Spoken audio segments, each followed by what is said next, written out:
All right, I'm testing. Test, test, test, test, test.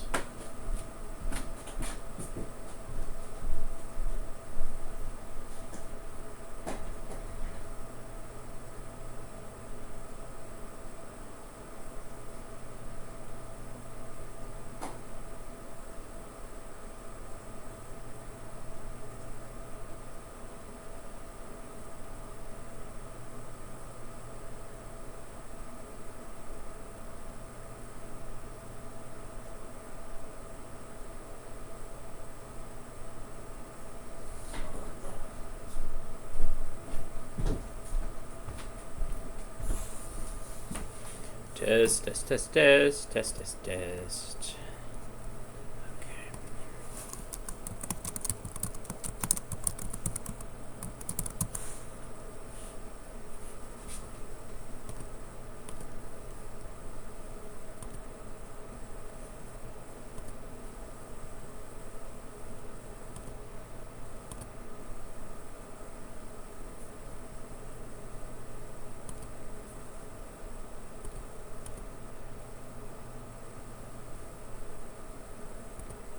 All right, be right back.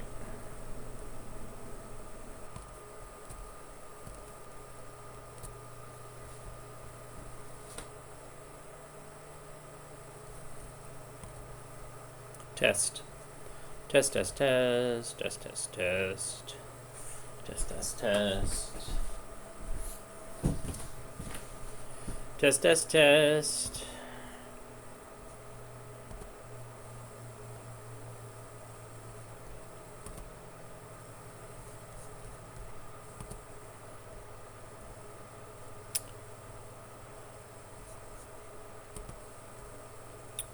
Test, test, test. I'm testing.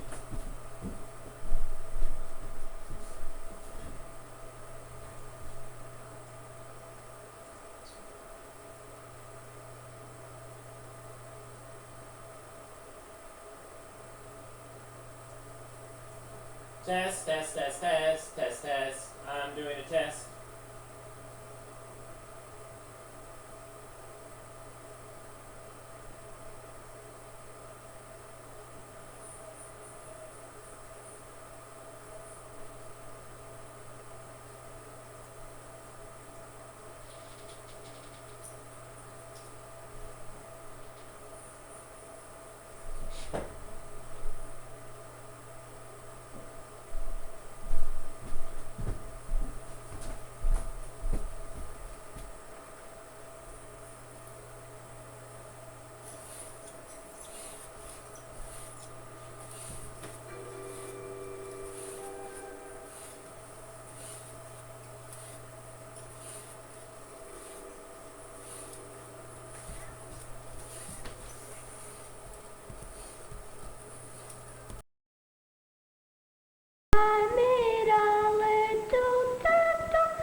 These are steps going down to the dungeon.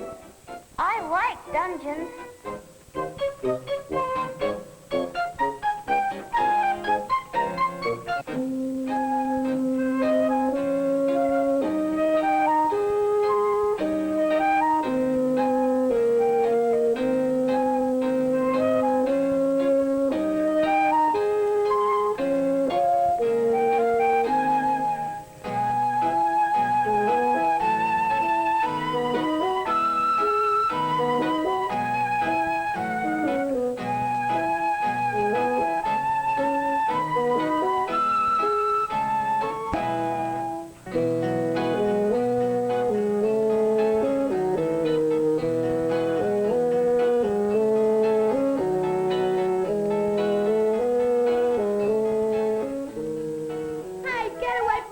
Indian.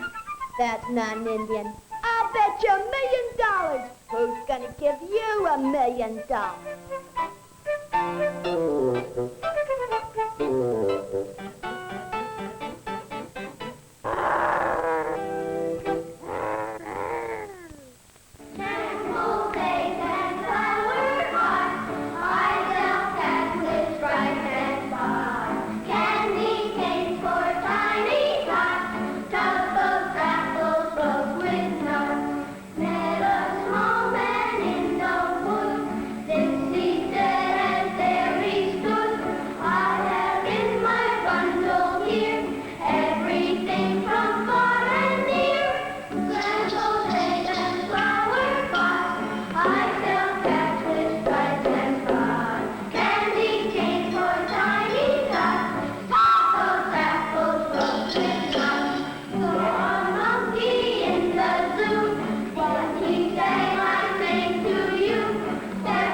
Octopus.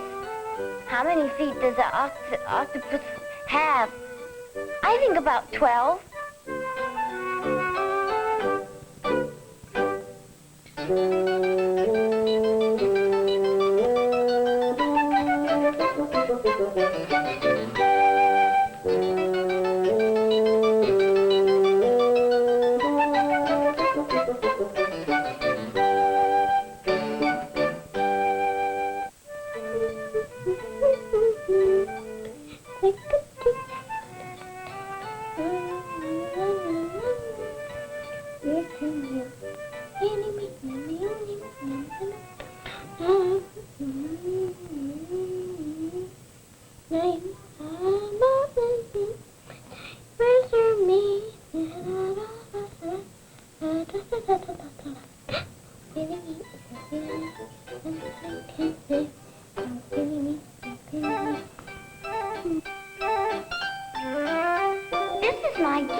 You know how to make a lollipop? How? I know how. A round circle and then a straight line down. Yeah, but how do you make the candy wrapper? You don't need a candy wrapper. You can pretend to make one.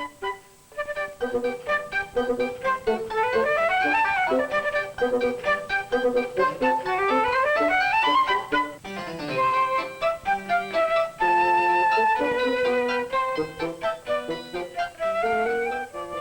made a cherry lollipop.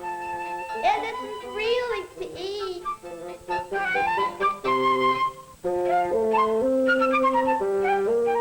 Peekaboo.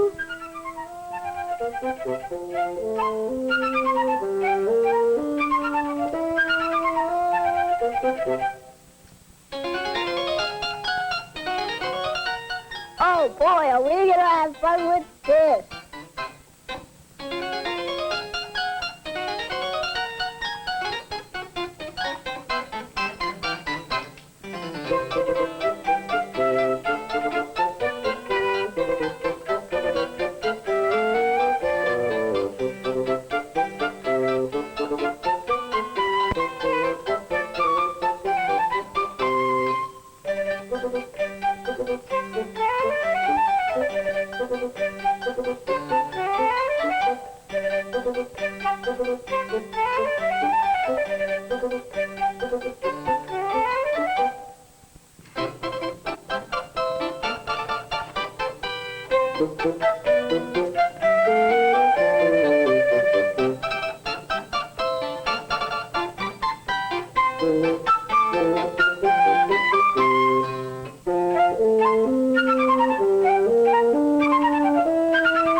Here's the world.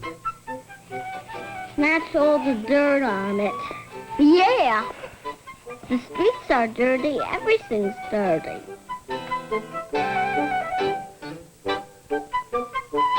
Stick 'em up.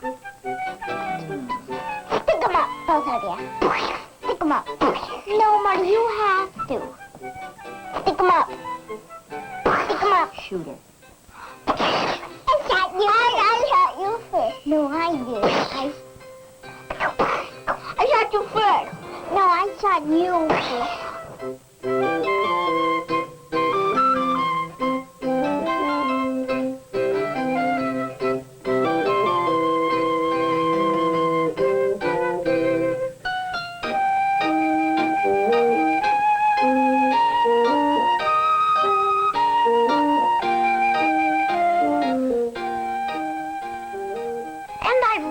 That clown, he came out of a teensy-weensy car.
child explores, discovers, sorts out, puts together, gains mastery over his world and himself. Through brush and hammer, crayon and scissors, through color and form grow the skills and feelings of the creative human being. Scientist or engineer, statesman or businessman, or the child with the purple turtle.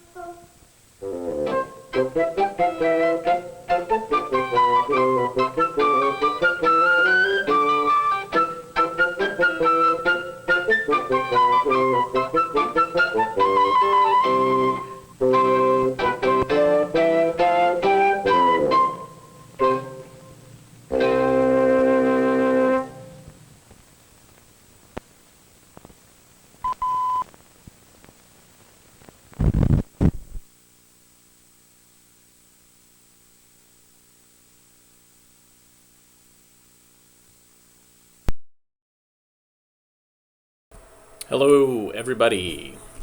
Wow, this light's really severe. And I have my glasses on. You can't see me. All right. Thanks, everybody, for coming out to AV Geeks Leftovers, what the AV Geeks saw. Hope everybody had a good Thanksgiving holiday, hassle-free. So tonight is going to be a special thing, but really not that special in that I always try to show a couple of films every time I do this every month that I've never seen before. But sometimes it's easy to fall into these kind of traps where I'm like, well, I know that these films are good, so I'll just show these. Or I know that these films are bad, I'll just show these. So tonight, we're pulling films that I have never seen before. Absolutely have not seen. There's no information in the database about them. And so we'll just kind of see what we can find and what we will discover together. Now, there's a precedent for this, which is that traditionally, every Sunday, I would have people over and we would watch new films that I got or old films that I got that I've never seen before, and then I would build shows based on that. So I might do this more often, just because we're averaging getting a new film every day, and I'm not watching that many, so I need to kind of keep up with what we've got. So thanks everybody for the comments, and keep them coming. I apologize to anybody who's watching this on YouTube that's getting a weird thumping sound when you watch the films. I'm not really sure exactly why that is. Somebody reported this in a previous episode, and I don't know what's happening. So I'm just trying to keep technology rolling here. If you've never seen this before, we're actually watching the films live. So I'm going to start rewinding here. This is what's called a telecine. We're going to start rewinding. So you can see it's actually corresponding. If I flip back, you'll see, we're actually watching things in reverse. And I'm trying not to have the audio where you can Mickey Mouse. You can hear it. So we have a variety of things, and then at the end, I will have two films for you to choose from. So we'll vote as in the comments about what they are, and so I'll let you know about halfway through what they are.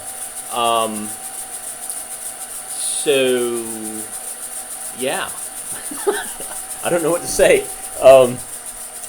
That last film, The Purple Turtle, was really great because it was actually sponsored by the American Crayon Corporation, I think, or American Crayon Council.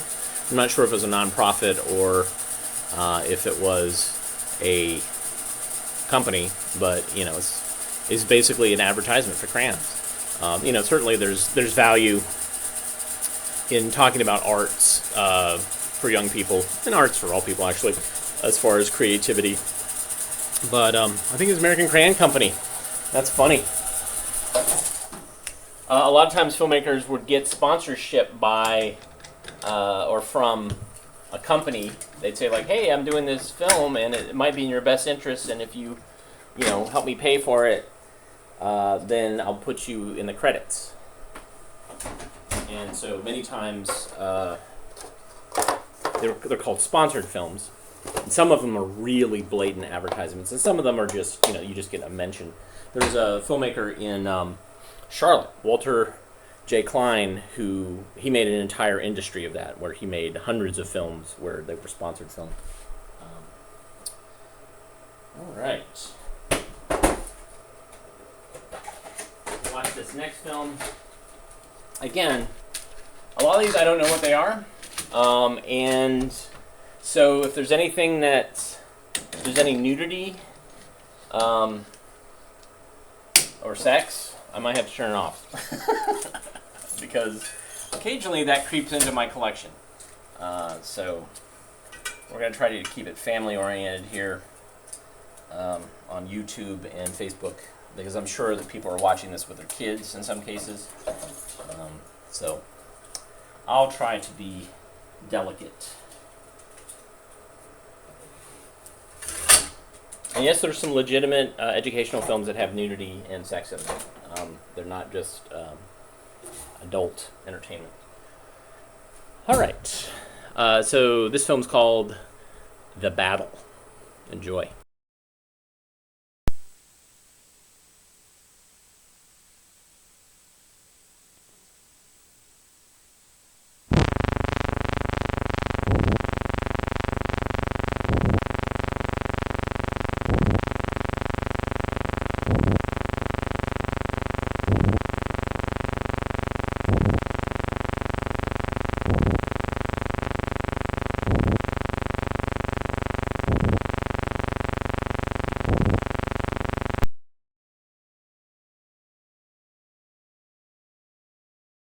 And this is a silent film, which is why you heard that grrrr sound. That's the sound of the sprockets. So I'm going to actually just turn off those sprockets.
And it just ends.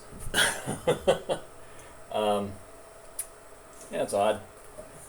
So, D.W. Griffith, yes. Excuse me. I don't know if you noticed during the intertitles, there was that will look like the American Bandstand logo. That's American Biograph. And that was their version of watermarking to make sure that people, unscrupulous film people, did not pirate or bootleg their films. You'll actually see that logo sometimes show up in scenes with actors. Like you'll see it like a wallpaper, or you'll see like in a photo, like on a mantelpiece or something. And so it really was a way to kind of watermark and try to keep people from getting a copy, making dupes of it, and then repackaging it as their own.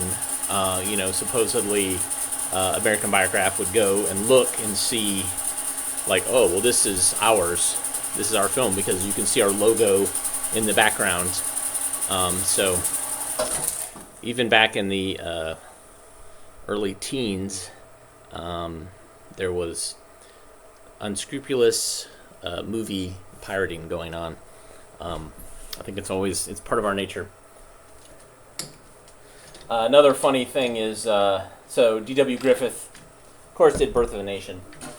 I actually had an opportunity to digitize some of his home movies, and I would say more than half of it was cats, like footage of cats and kittens in a basket. So not only did this guy, was he a pioneer as far as American narrative cinema, he also created the cat video, like back in the early 20th century, long before YouTube. And supposedly there's some cat footage in Birth of a Nation. So, all right. So tonight is, as I said, films I've never seen before. This one I just got on eBay last week. And this one has sound, so that's good. I got this as a batch of kind of wartime WW2 films. So that's supposedly what this is. Now, what's interesting is sometimes what they described and what I get might be different, and then maybe I will make it to where you can see me give negative feedback to somebody or send them a mean email saying, like, look, this is not what you described. That happens very rarely. I think a lot of the people on eBay they sell good stuff, especially film people. I just want to get rid of it. Okay, so this is Conquer by the Clock. Enjoy.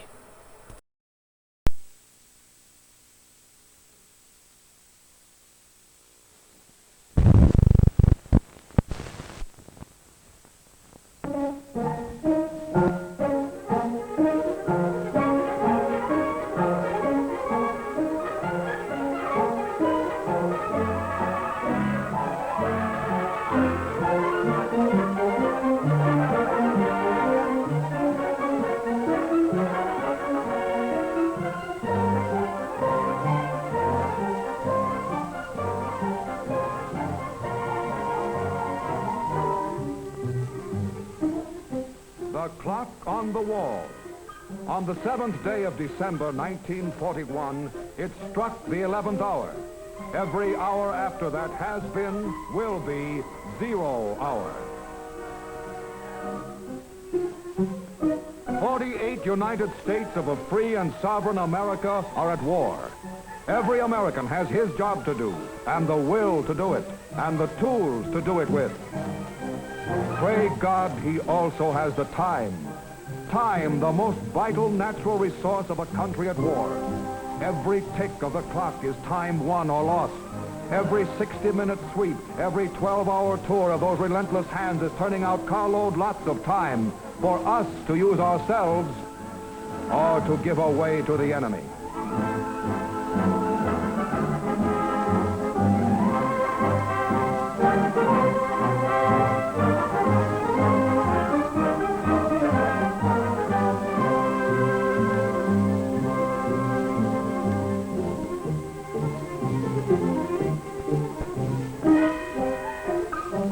scientific devices of chronology are machines manufacturing time. The tool that in our hands means victory. And our hands must be as relentless as the hands of our clocks. They cannot afford to be less.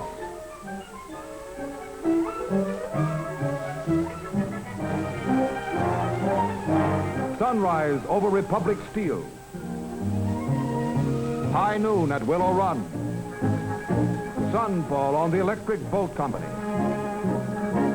Midnight at the Brooklyn Navy Yard.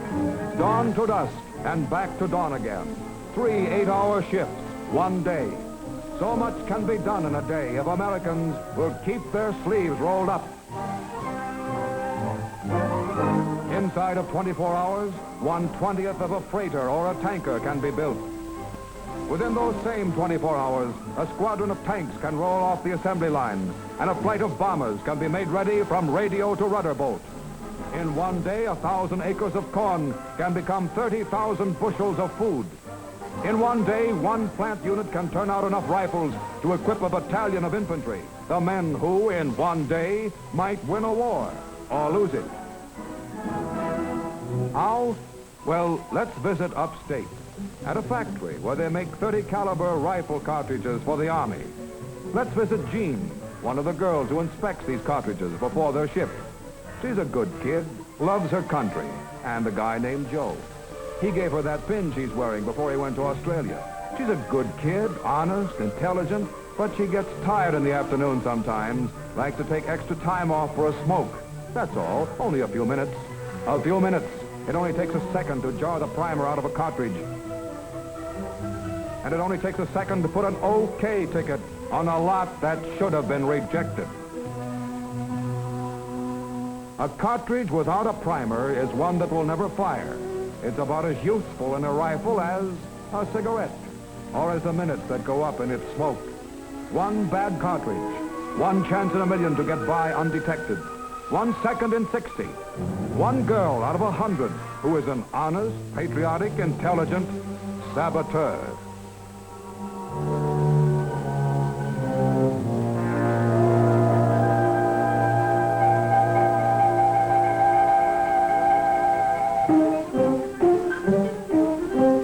Yes, Jean is intelligent.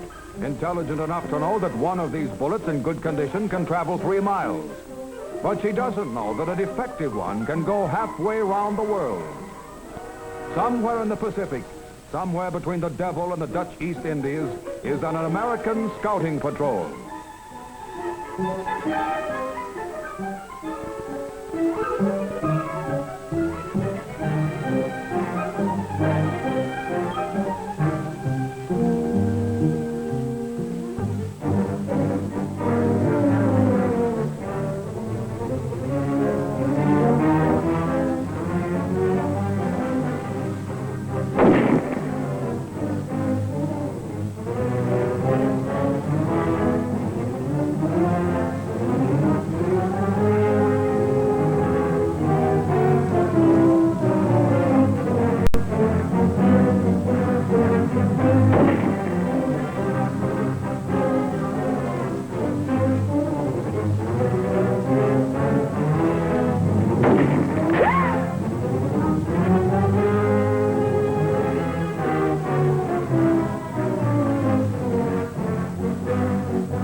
Too bad about that cartridge missing fire.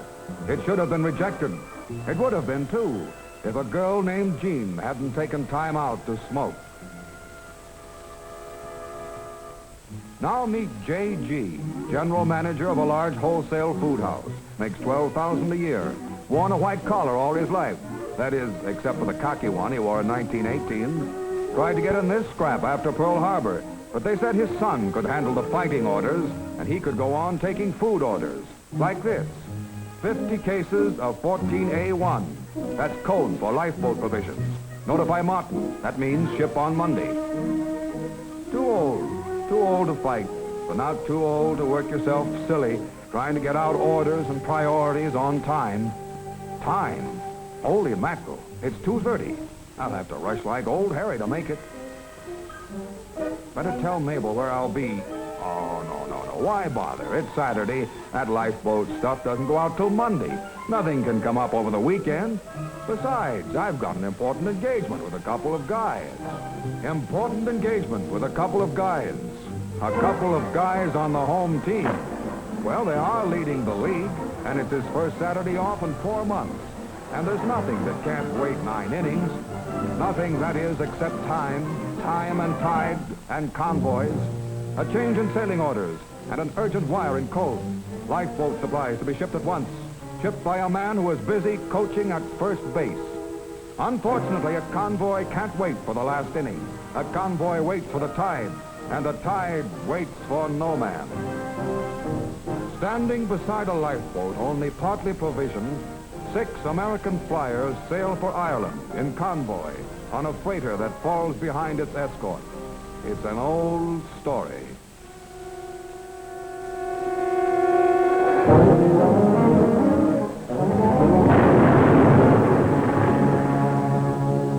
Six men sailed for Ireland. 2 of them got there. 1 of them out of his mind. The other one dead. 25 days in a boat provisioned for 10 days. The tide rolls in, J.G., and the clock ticks on. And neither one, in peace or war, will wait for 9 innings.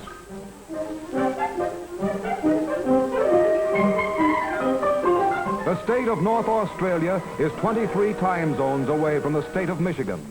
But the clock on the cockpit of the plane over Darwin and the watch on the wrist of the officer in New Guinea are synchronized with the clock at the door of the factory in Detroit and geared to the clock over the water cooler in Kalamazoo. The production rate of our factories and the firing rate of our guns is synchronized by one machine, the clock. This is the machine that manufactures victory, turning out 32.5 million seconds each year. Each separate tick, a precious tool to use in building our future. And you, these are your tools, your hands, and they must be as relentless as the hands of your clocks. If we are to conquer, they cannot afford to be less. Build might and skill our world, and to win liberty for all. Let's keep the flame of freedom blazing whatever may befall. Fill every burning moment until conquered is the foe. In every time we fight for time, oh, we must ever onward go.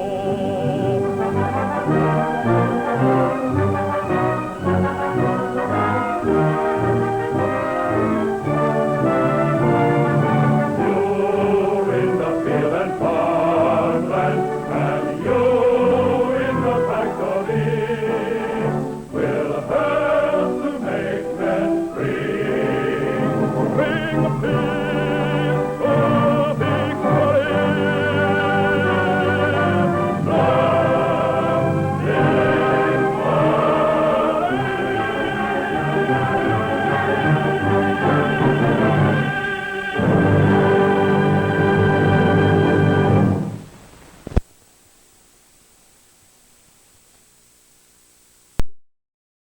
Wow, they laid it on pretty thick there.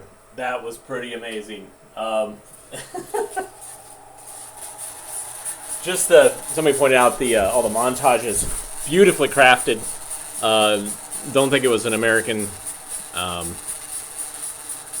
think it was. I don't know. Somebody should look up to see who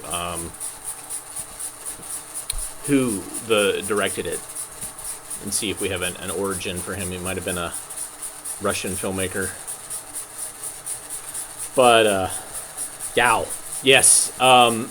Excuse me. I love films. I've been slowly compiling a show called The Homefront, which is all about war at home and our civil responsibilities when we are at war regarding rationing of gasoline, food, buying war bonds. There's amazing films that are meant to make us feel very guilty because we're not at war and we need to Serbian. Interesting. Thank you, Adam. Make us feel like this is a part of our duty, that our boys are out there fighting, and so we need to keep up our end of the bargain. Very different than war in the latter part of the 20th century and the beginning of the 21st century. It doesn't seem to be the same type of thing as far as our responsibility to our troops, except on Veterans Day, or with yellow ribbons. So tonight's show is all films that I have not seen. This one I just recently got, and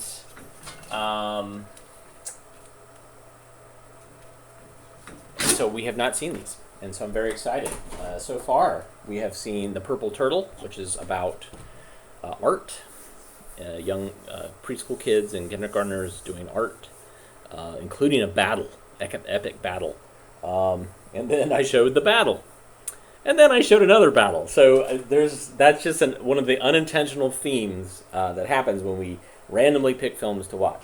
Now let me see. I'm going to look in the pile here and see if we can find something that is also battle related. I don't know what this is.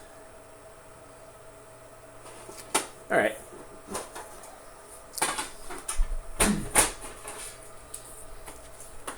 Whew. All right. So some of you that collect film know that film has its most 16 is on acetate, and when acetate breaks down, it makes acetic acid, which is vinegar. And this film stinks. It stinks of vinegar. So we'll see. It looks like it's okay. We'll see how it goes.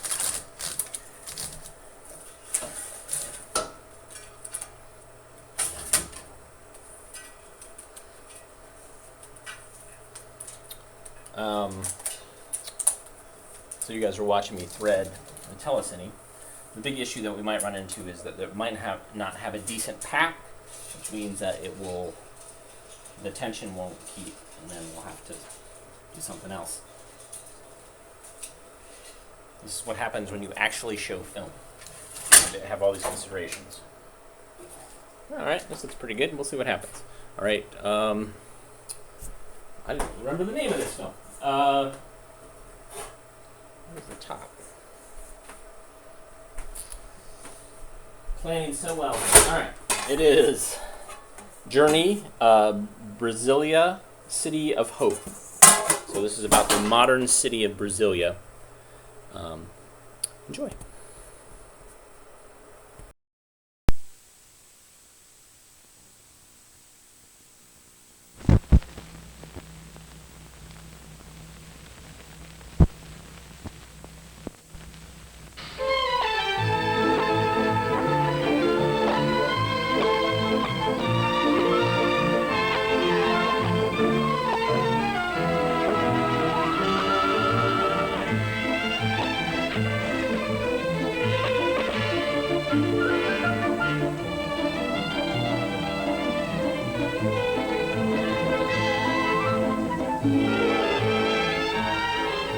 This is a story of one of history's great dreams, a dream coming true in the green and lonely highlands of Brazil.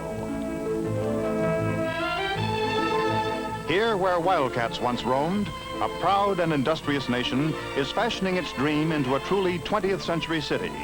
The new capital, Brasilia, Cidade da Esperança, City of Hope is how the dream was expressed by Andre Malraux. Boldness, energy, and confidence, he wrote. This may be the crest given to you by posterity. The boldness and concept comes from the mind of city planner Lucio Costa. Niemeyer.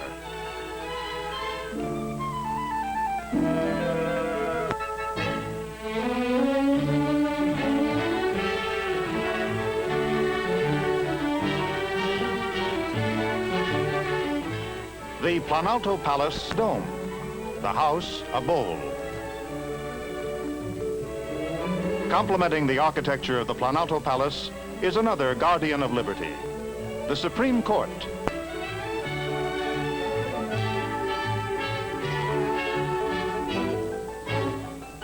With a geometric form seemingly lighter than air, the sculpted head of President Juscelino Kubitschek relieves its simple planes and angles.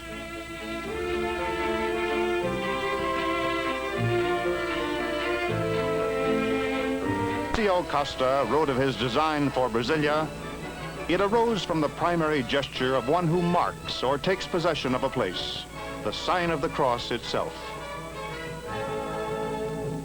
In the past have distinguished the great works of architecture.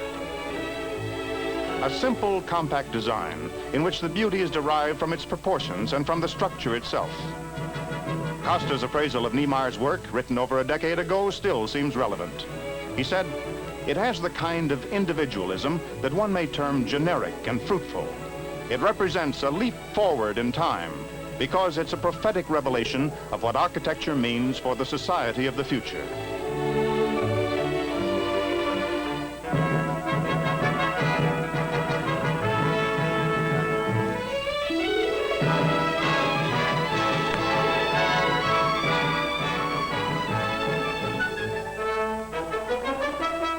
Costa's city has been planned to house over 500,000 people. Along its second axis, superblocks are being built, each a self-contained village with its own schools and shops. This design is functional and consistent with the city's entire concept. Windows, a traditional Brazilian detail, are frequently shaded and accented with louvers or tile.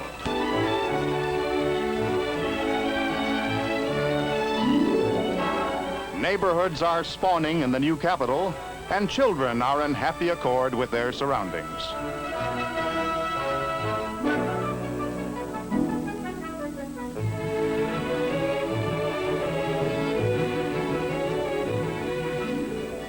Supermarkets have opened in the residential blocks.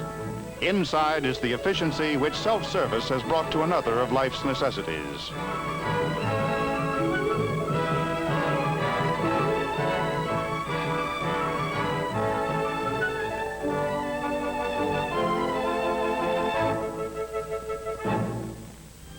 One of Brasilia's first churches, Our Lady of Fatima, symbolizes the inherent faith of the Brazilian people. Its exterior decor of Brazilian tile is a silent hymn to the dove of peace.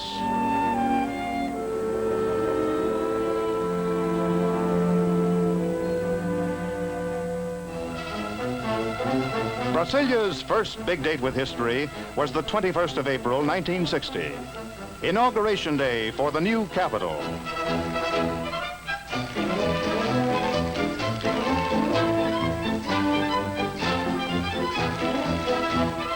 As though drawn by destiny's magnet, Brazilians from the length and breadth of the land came to their proud new city.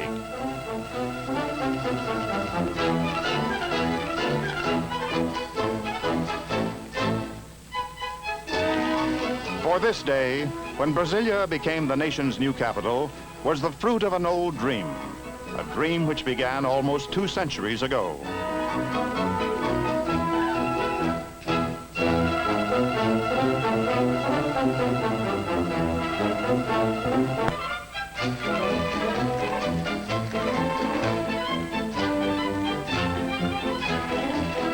Now, after a frantic-paced 4 years of building, President Kubitschek could move the government from Rio de Janeiro to Brasilia. He had given the dream its form.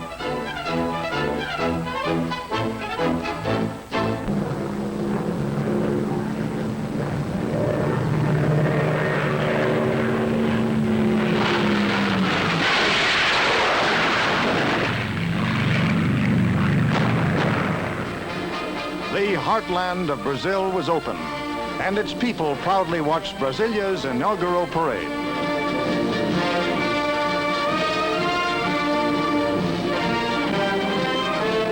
The people could, had they wished, remember that it was 1823 when José Bonifacio named the yet unborn city Brasilia, or 1891 when the first Republican Constitution ordered the transfer to the inland capital.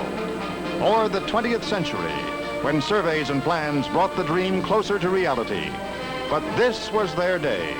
Viva Brasilia! Viva Brasilia!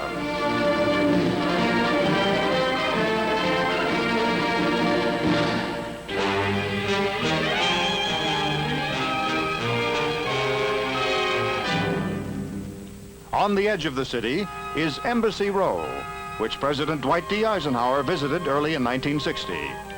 Here, he compared Brasilia with the opening of the United States' own frontier.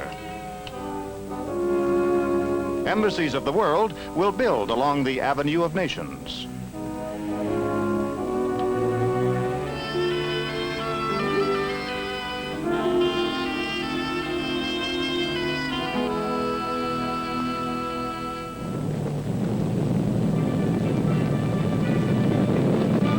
Brasilia is a city of energy. It was conceived in the energy of man's mind and vision. It was built with the energy of petroleum, which man's mind released from the earth to assist the energy of his muscles. At first, everything needed in the city came by aircraft. A tiny airstrip became a busy airport.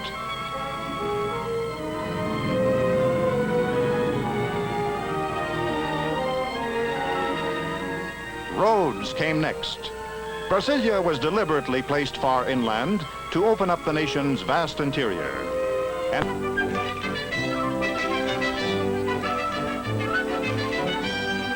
while a permanent Brasilia is rising, a temporary city thrives next door. It is the Free City, a bustling, friendly place like all Western towns, the base camp of the construction men who are building Brasilia. Brazilians are coming to Brasilia to start a new life, to make a new home.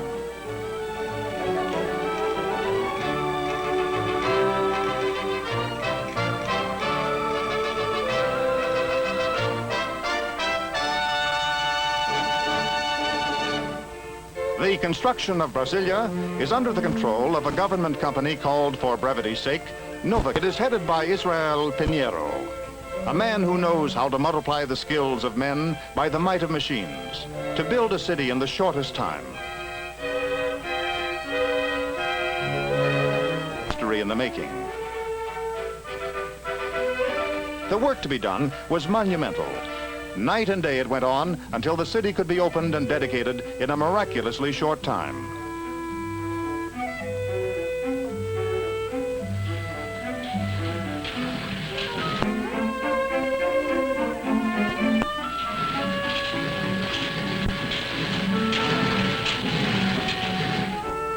The Cathedral of Brasilia perhaps best characterizes the audacity of Oscar Niemeyer, as well as his sense of unity and harmony.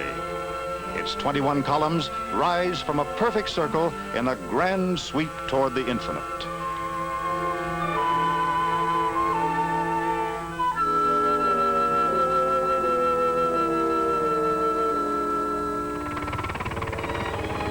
For years to come, Brasilia will grow, and the face of the land will change.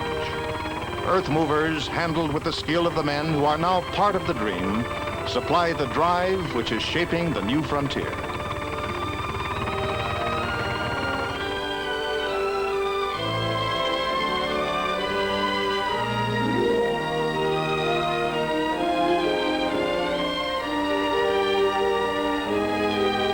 It is not merely the hope, but the conviction of Brazil's men of vision that Brasilia will hasten the country's march forward.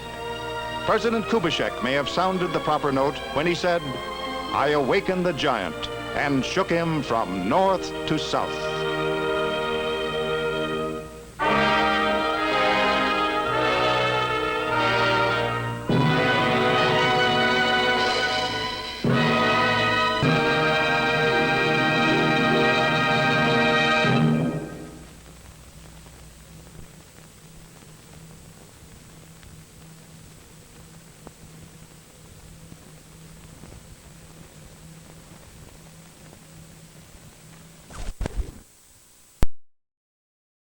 Brasilia! So obviously this was a big deal for Brazil. putting themselves on the map as a, economic entity, as a, a force to reckon with. And I did not see who made this. I want to say it was Humble Oil.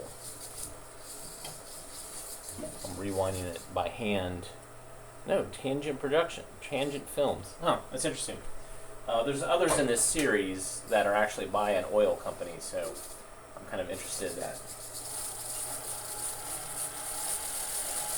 Beautiful architecture, though, but man, not unlike the Empire Plaza in Albany. Beautiful buildings, but some of them were not very hospitable to the citizens, and sometimes were needlessly expensive. I was kind of looking to see if there was if you look up Brasilia, City of the Future, there's a lot of these kind of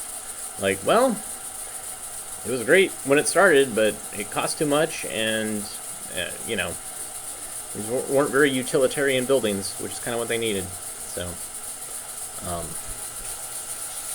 that's history for you. And this is why one of the reasons I like collecting and watching these films is because, this is something that when this film came out, Brasilia was being built and was opening and was this big thing. So this is kind of a promotional thing for that area. Standard Oil, that's who did this. Standard Oil is the people who actually sponsored the film. And they probably had oil interests in Brazil. So, or definitely in South America. So, how do you guys like the kind of mixed bag of a variety of different things? Do you like this, or do you like the themed, all the films are going to be about pasta, or food? Do you like kind of the randomness of it? Let me know in the comments. I personally like it because every film is different. And, we're showing a lot of short films, so I think it's pretty cool. Ooh, this is another stinky film. Let's see how this one goes. I mean, that's the problem with a lot of these films is that this is it. They got a couple of years and then they're gone. So I'm watching these, digitizing them, but I'm actually going to probably take some of these and scan them at 4K so that we have when the film itself goes away, then we have a good representation of it. Some people say 4K might be overkill, but whatever. It's just hard drives, hundreds and hundreds of hard drives.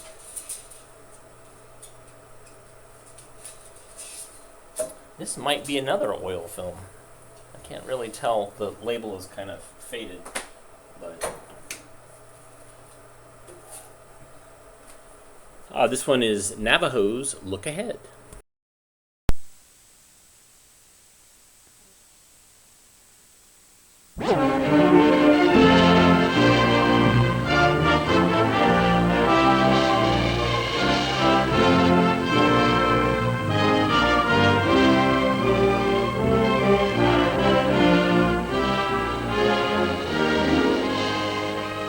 This is Indian country, land of the Navajo in southeastern Utah. Near the Four Corners, the only point in the U.S. where 4 states meet. Wild, rugged, majestic. Once a sea bottom, now a desert. Geologists call this the Paradox Basin. Paradox Basin is well named, for paradoxically, the Navajo is proud of his land despite an age-old struggle to wrest a living from it. Calvin Klosky and his uncle Bill Draper, Navajo Ranger, will tell you that theirs is the largest Indian tribe, and this the largest reservation, 24,000 square miles. A new source of pride and tribal income is the thriving oil industry on their reservation. Calvin, with his uncle on patrol, had never before seen an oil well. There were none until recent years, and for years before that, so many dry holes were drilled looking for oil that oilmen called this the graveyard.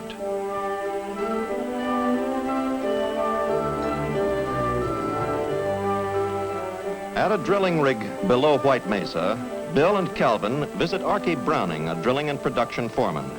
This is well number 7 on Navajo Oil Lease 106 of the Carter Division of Humble Oil and Refining Company. We're just in time to see a daily round trip completed. Round trip is oilman's lingo for the job of pulling drill pipe, changing a worn-out drill bit, and returning to the business of making hole. We're drilling in shale, 1,600 feet down, and have almost 4,000 more feet to go. Gushers and very shallow oil wells are relics of the past. Now, deep holes have to be drilled, with no guarantee of success. Carter alone spent $8 million in 10 years and drilled 15 dry holes before drilling its first producer in the Four Corners. Its competitors had similar experience. Our well is being drilled in an established field. That means it will probably find oil, a mile straight down. Initially, it should add almost 300 barrels a day to our nation's oil production. Equally important to the Navajos, it will increase the tribe's income for the benefit of all its people. For it is tribal policy to use all natural resources for the long-range good of its people.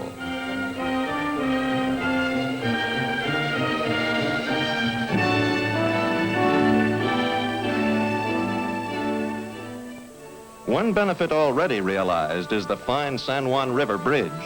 It was partially financed with Navajo oil revenues to connect practically isolated areas of the reservation. Its construction represents tribal, state, federal, and industry cooperation.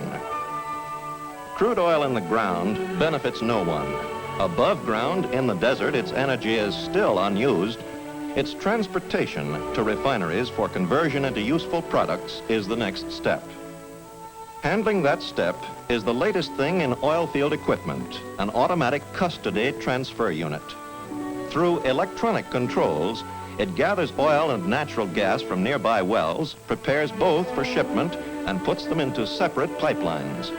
The oil and gas are first separated in tall, slender towers. The gas is piped to a processing plant. The oil goes into big tanks, each holding 1,500 barrels, and then into pipelines to California or the Gulf Coast. Electronic circuits control the whole process. They automatically switch pumps off and on, move well production through separators and tanks, and keep records of the quantities of oil and gas put into the pipelines. At the automatic header, which collects oil from 25 wells, Archie Browning draws off a sample. Calvin's nose proves it's crude oil, all right. The same oil that Indians gathered from springs in western Pennsylvania over a century ago. The wells controlled by this $500,000 plant can produce 12,000 barrels a day. That's enough oil to supply the United States for just about 2 minutes. Bill and Calvin will see the control board. It's in a building oilmen call a doghouse. This complicated electronic panel does everything but think. It even writes its own reports. Whoever said that oil and water do not mix never saw a desert oil field. In Utah, oil and water constantly work together. This water hole, for example, was drilled by oilmen to supply an exploratory test well. No oil was found, but the water well was given to the Navajos, who herd sheep and goats for a living. The stock tank and trough were added by the tribe.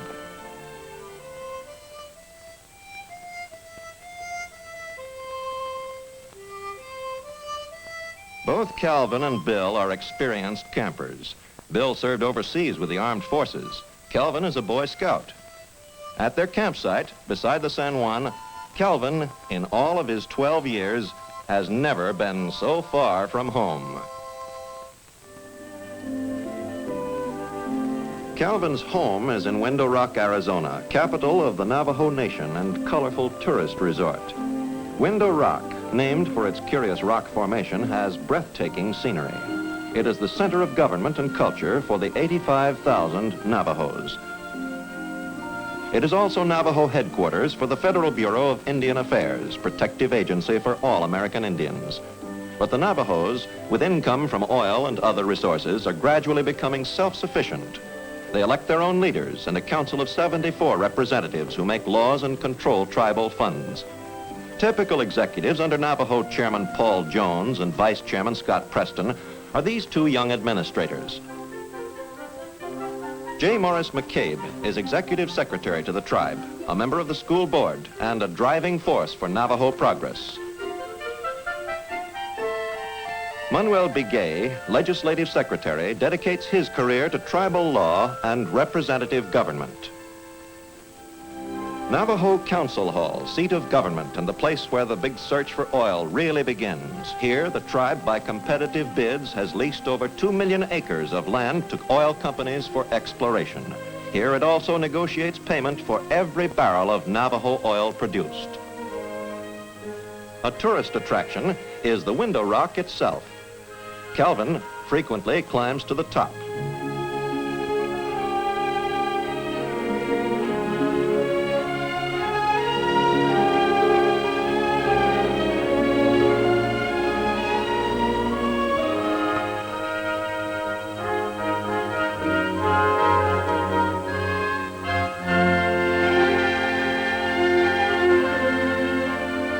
His vantage point provides majestic views and almost a picture window on his present and future.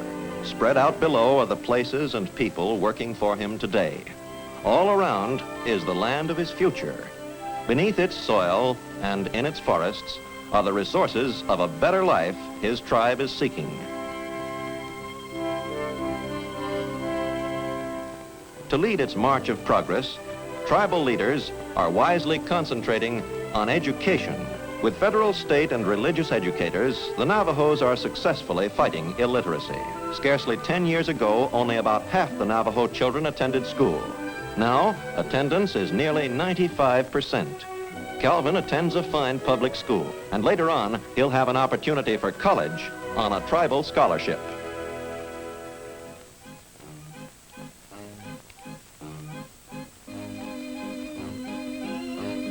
The annual Navajo Tribal Fair has all the sights, sounds, and spicy aromas of every country fair.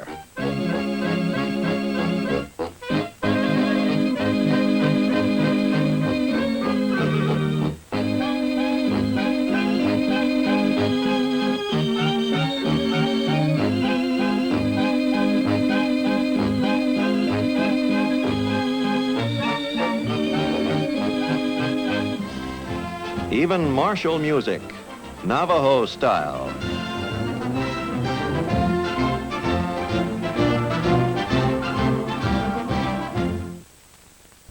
A lasting monument to wise tribal spending is the Civic Center at Window Rock.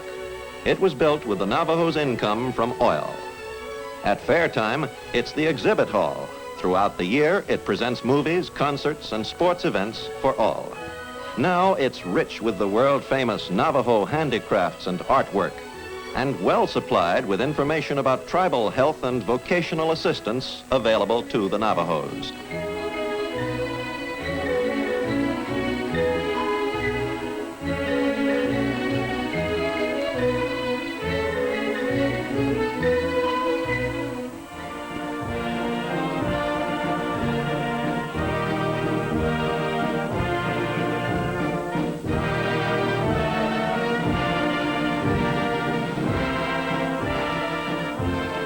A short bike hop away, it's Calvin's home in a comfortable tribal housing project.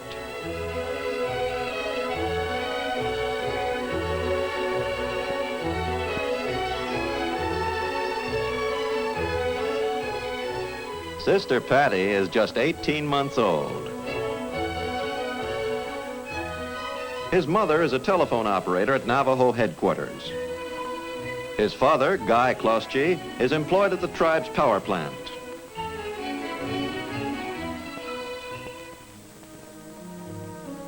Next morning, Calvin and Bill resume their patrol. Ranger duties frequently keep Bill away overnight. For provisions, there's the trading post of Mr. and Mrs. Elijah Blair at Aneth, Utah. Theirs is one of several hundred Navajo trading posts licensed by the federal government. Trading posts are the marketplaces for handiwork, such as the valuable turquoise jewelry made by the Navajos. Jewelry, worn by men and women, serves as the family bank account. It is frequently pledged for credit in the store and redeemed over and over again. But traders are more than storekeepers. They are also the advisors and friends of the Navajos. Each trading post is a modern remnant of the general store familiar to our grandparents. Blair's Trading Post, a school, and the Navajo Chapter House make up the village of Aneth. The new chapter house, financed with tribal oil money, is one of 98 meeting places on the reservation. Heading southward to the San Juan Basin, our travelers visit another tribal oil field at Chimney Rock, New Mexico. Humble has an agreement with the Navajos to produce oil here.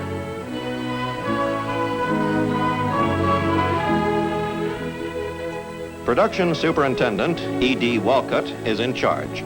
The drilling program has been completed here, and Humble has 40 wells at work, each delivering about 40 barrels a day. It also goes by pipeline to the west coast for refining. Kelvin goes aloft for the view from atop the 1,000-barrel storage tanks. His vantage point might easily give a symbolic view of a brighter future, for it shows a land awakened, a land blessed with oil and with uranium, coal, and timber. Equally important are the energies of his people, the ambitions of his leaders, and their progressive spirit. Tribal Chairman Paul Jones summed it up recently in a report to the council. A fresh wind is blowing across our reservation, he said. It's the wind of progress for our people. Kelvin's people and generations yet to come will reap that wind of progress.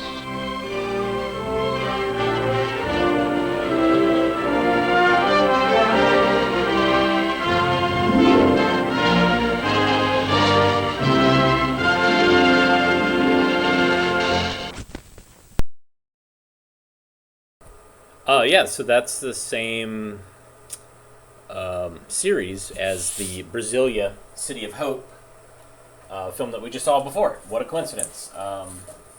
They were not in the same on the same shelf or the same stack, so that's fascinating. Very similar, although this company, Makanchi, it was different than the last one, which was like Tenant or something like that. So I guess Standard Oil had multiple production teams going out and traveling the globe, doing these promotional pieces. Because oil's great, we love it. So. Yeah, so Standard Oil is Exxon, really? I thought Standard Oil was No, you're right, Esso, right. I'm reading some of the comments. Thanks, guys, for commenting. I'm basically in the archive by myself tonight. Normally I have a guest, but it was the holidays, so it was harder to wrangle people. And also, I was just showing a bunch of random stuff, so I don't know if I had anybody that would really be able to chime in. So your comments are very much appreciated, because otherwise I feel like I'm just watching these by myself, which I do. I have done that before. Don't mind doing it, but it's more fun to have people commenting, wisecracking, and Googling different things that we run across. This is just as an introduction. I don't even think I said it. I'm Skip Elsheimer of AV Geeks. I started this archive more than 20 years ago, and with friends, and have managed to fill a boarding house, with films and equipment. And why did I do that? I don't know. But I'm happy to share them with folks like you across the wide internet. Before, it used to be you'd have to come sit on a crappy couch, drinking crappy beer, and watch these films at a party, or some other excuse to bust out a projector. This is now, we're using technology to do this, and the internet, a fast internet connection, and some digitizing equipment makes this easier.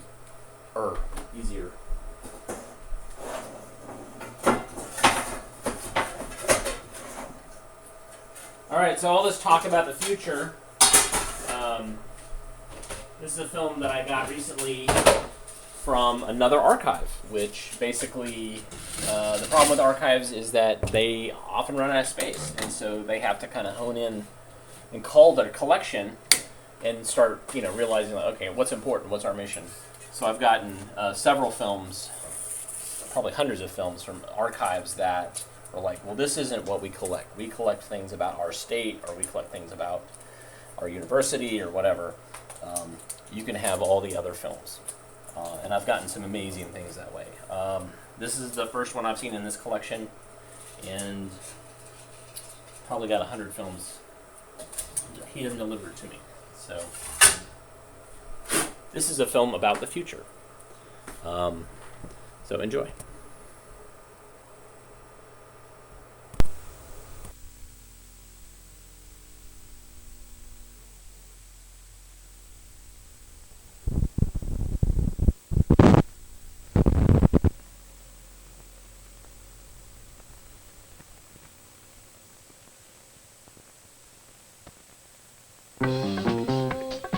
South Carolina is beautiful, and South Carolina Electric and Gas is working to keep it that way while ensuring a ready supply of electricity for today's needs. We are using new technology in making electricity.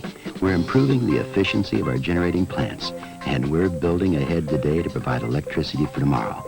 And now, South Carolina Electric and Gas presents the Science Screen Report.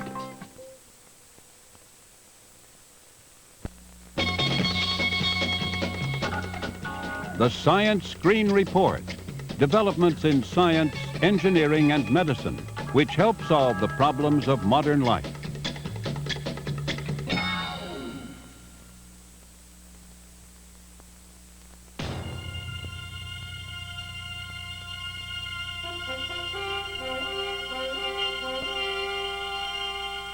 What will tomorrow's car be like? No one can say precisely. Nevertheless, it is clear that the future car will be shaped by three major challenges.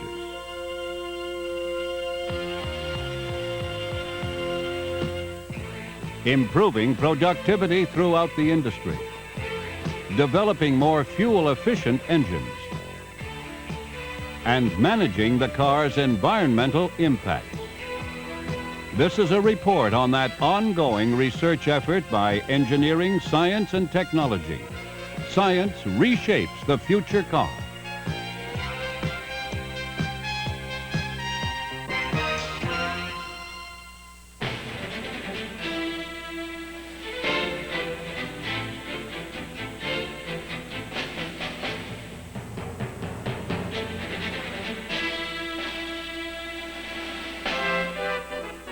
The automotive industry faces a major problem in the 1980s. How to apply engineering science to better compete in the new global marketplace.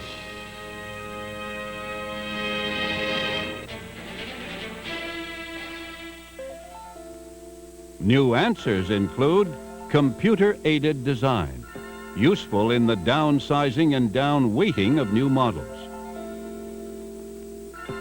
This is a computer representation of a design's natural vibration pattern. Viewing it, designers can modify the structure or other factors to manage such motions. Another tool, thermography, maps patterns of energy transmission, including transmission of mechanical shocks, and so helps designers reduce impact forces in crashes. With the car's structure set, the stylist can begin. These experts work in clay to better visualize the shape's subtle details.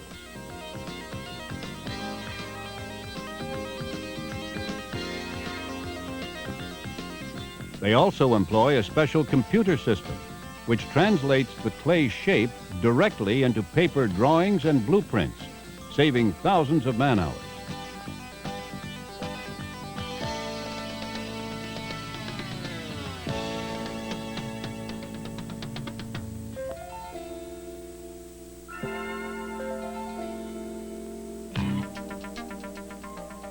The design prototypes then undergo wind tunnel tests to learn their aerodynamic properties.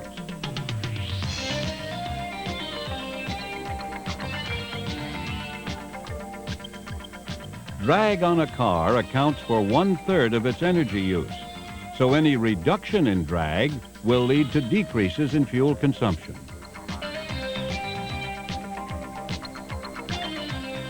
In this case, the design builds up too much turbulence behind the car, slowing it. The design will therefore be modified, rebuilt, and retested in the wind tunnel until the problem is under control. Materials experts are seeking strong, lightweight polymers, heavy-duty plastics for use in car components. In this test material, the thermoplastic polypropylene is combined with tiny graphite fibers for greater strength.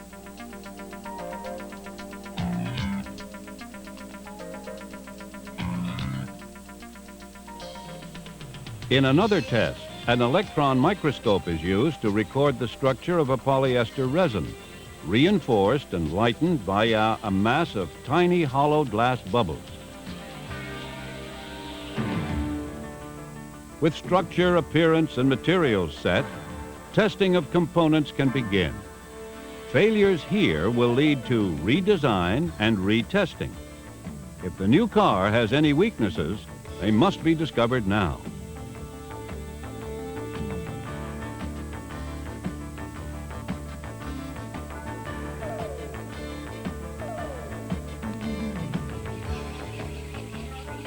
A major problem throughout the industry is metal fatigue, failures of metal components due to stress. The challenge, to detect signs of potential failure. Well, I think it's time we took some more measurements, Stan. Okay, I'll turn on the voltage of the electron detector. This apparatus may lead to a new solution. It detects electron emissions, minute amounts of electricity given off by areas showing fatigue.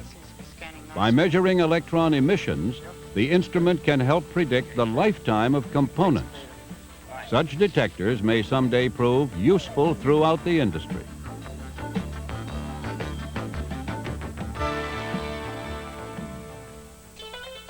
A second challenge to automotive engineers is the need for fuel economy, driving more kilometers per liter of fuel. The familiar spark ignition engine continues to be refined. Combustion physics studies employing laser beams are one approach.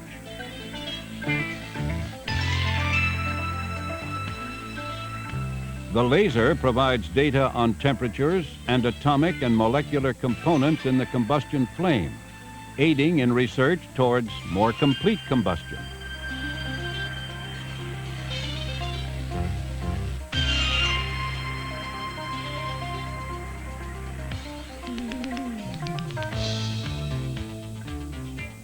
Lasers are now a frequently used scientific tool. This laboratory makes its own specialized lasers. Lead, tin, sulfur, selenium, and tellurium are combined. The mixture is then heated until vaporized.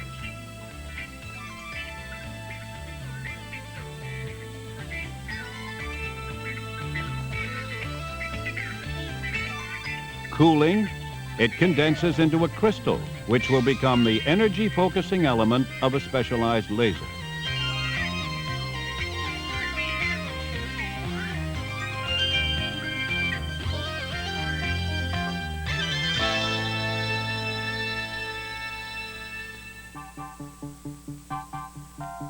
A stratified charge engine is studied via laser beam and stop-motion photography through a quartz window.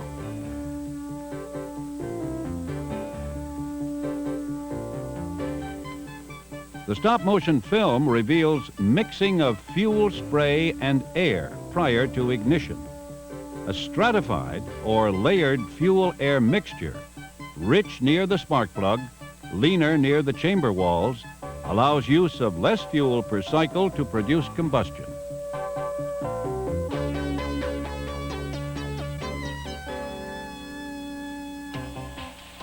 One promising alternate power plant is the gas turbine engine.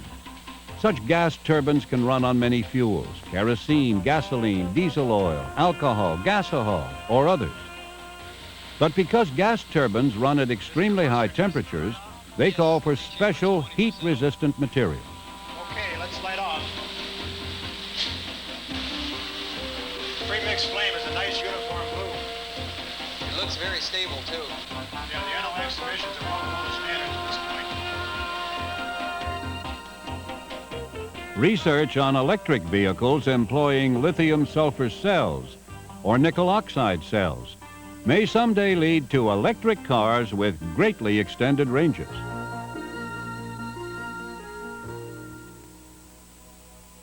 The automobile's environmental effects are a third challenge. In this lab, sophisticated recording instruments map sources of engine noise, a step towards quieter cars.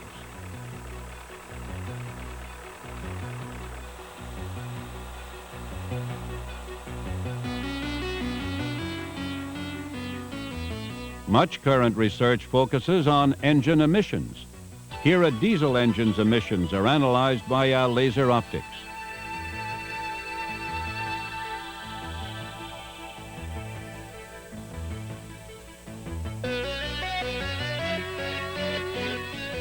But laboratory studies, such as this one of exhaust emissions chemistry, are not in themselves sufficient.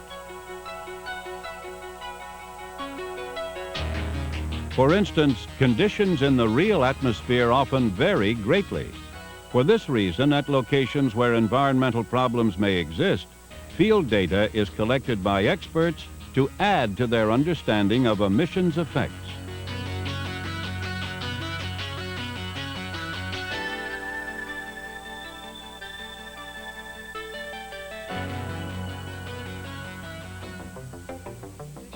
This project focuses on emissions controls for tomorrow's engines, using catalytic systems similar to today's catalytic converters. By passing an infrared beam through a thin catalyst disc, such as the one located in this vessel here, and as one switches there to a ratio. That is to actually pick up what these species are under our fluctuating conditions from rich to lean. Yeah, I think it will do that. Tests involve an electron energy loss spectrometer, which measures adherence of pollutant molecules to the surface layer of the catalyst. It does this by reflecting an electron beam off catalyst crystal surfaces. The amount of energy absorbed is related to the strength of the chemical bond.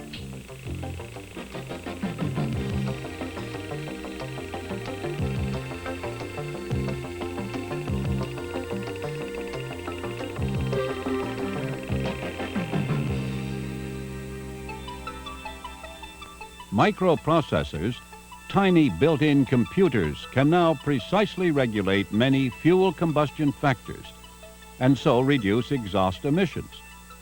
Sensors in the exhaust and engine allow the microprocessor to adjust the fuel-air mixture, so to maximize combustion and so minimize carbon monoxide and nitrogen oxide emissions. Future cars may employ several microprocessors to improve performance. The final test of any engineering effort is its impact on man. Here, a test subject pedals in a controlled flow-through environment to learn what effects, if any, his body exhibits from suspected air pollutants.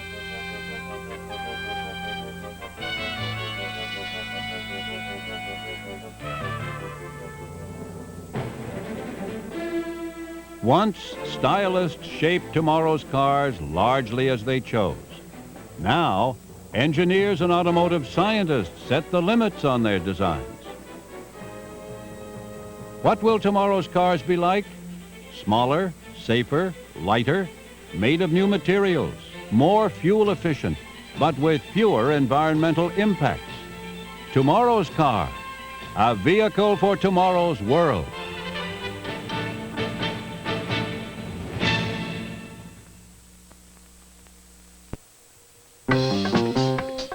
The Science Screen Report has been presented by South Carolina Electric and Gas Company, the company that is providing for today's electric needs while planning ahead for the future.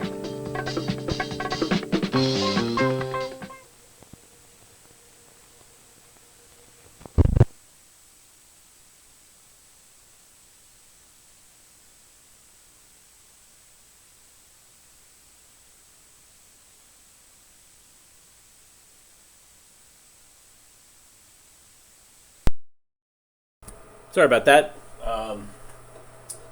That kind of ended quicker than I thought it would.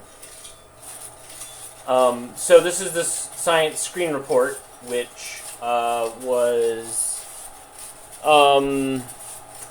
made by Allegro Films. And what they would do is they would put together these kind of package things about technology and different types of science. So biology, engineering, medical things, and would release these films, and they would get sponsorship by people like the South Carolina Power Company, or I've seen different ones like a foundry company in Pennsylvania. This is very comparable to another series that came out called the Hearst Screen News Digest, which was also sponsored by different companies like Pepsi. I have a bunch of that say, like, they show Pepsi bottling in this beautiful assembly line of Pepsi bottles, and then it was some sort of news thing of the day. These are pretty cool, though, because this is all late 70s, early 80s tech, and I kind of forgot about these series, and I might have to delve more into these, because they all purport to show what the future is going to be like, and it's interesting to see what happened, because, what was that, like 40 years ago? And so car manufacturing now, different, power sources. There was no mention of electric. It was all combustion. They came up with a motor that burns anything. And no mention of batteries, even though there were definitely electric cars back in the day. So, there you go, science. All right, what time are we looking at? All right, we have one more short one to do, and then I'll let you guys pick. And what we're going to do is, let me make it to where you can see me. So many buttons. All right.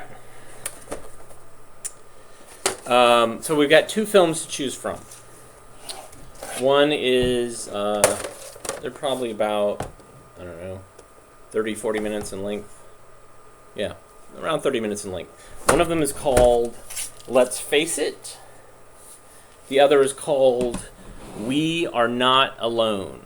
So, Let's Face It, We Are Not Alone. Those are two separate films.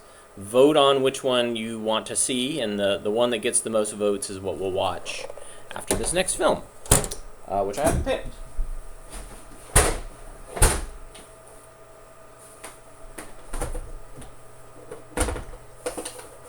I might have seen this film before, but I think it's been like 15 years. So, I don't know, statute of limitations. It's a very generic title, so I'm not sure if I've seen it or not. I'm not going to stop it if I have, but...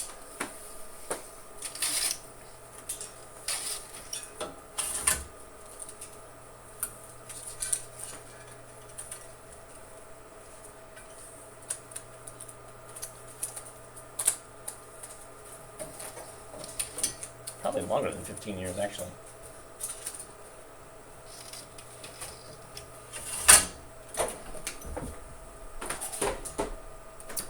All right. Enjoy. This is Popsicle.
5, but I was semi, maybe like 10 maybe.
Some fine motorbiking going on there. Daryl Dragon. Who knows Daryl Dragon's other name? Can anybody name that?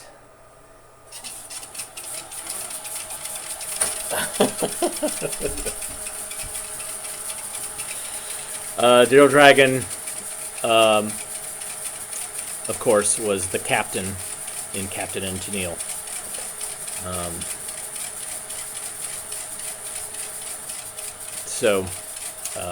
Yeah.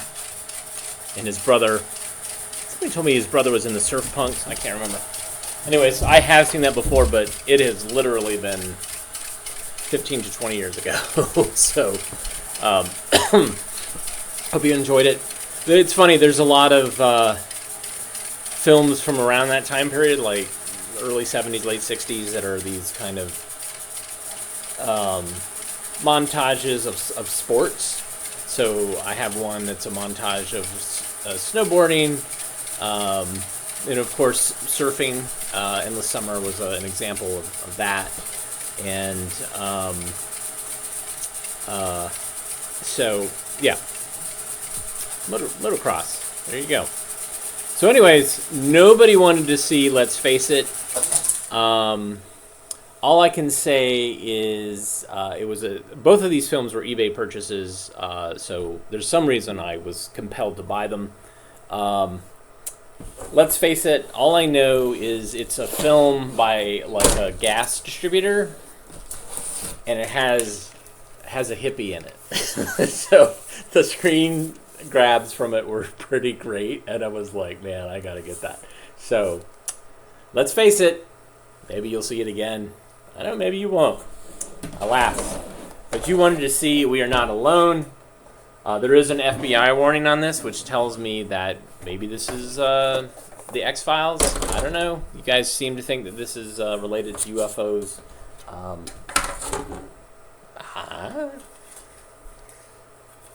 Let me get this off of here.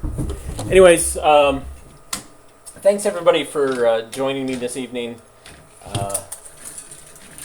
I love collecting these films, but I really love showing them. That's really kind of the point. Why I collect them to begin with is to show them to folks like you and over the internet, so I don't actually have to clean my house or my bathroom.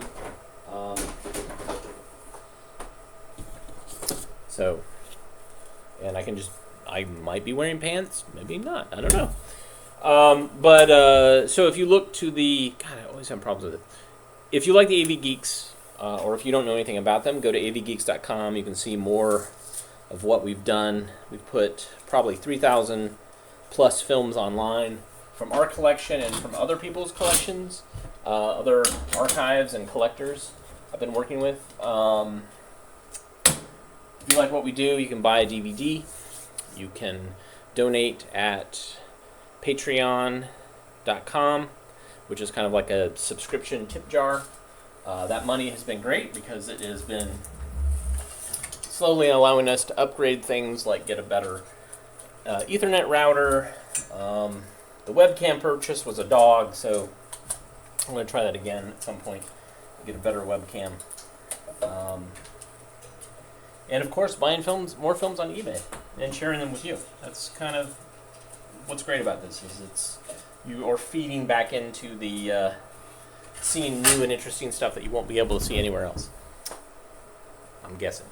All right, so we are not alone. Enjoy. I have not seen this. I think it's about UFOs, but I don't know. That's the point, is we don't know. So there you go.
The fixed stars in our firmament have, through the ages, given man a feeling of security.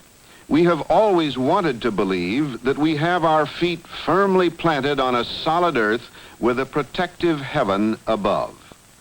But science has continually whittled away at this idea.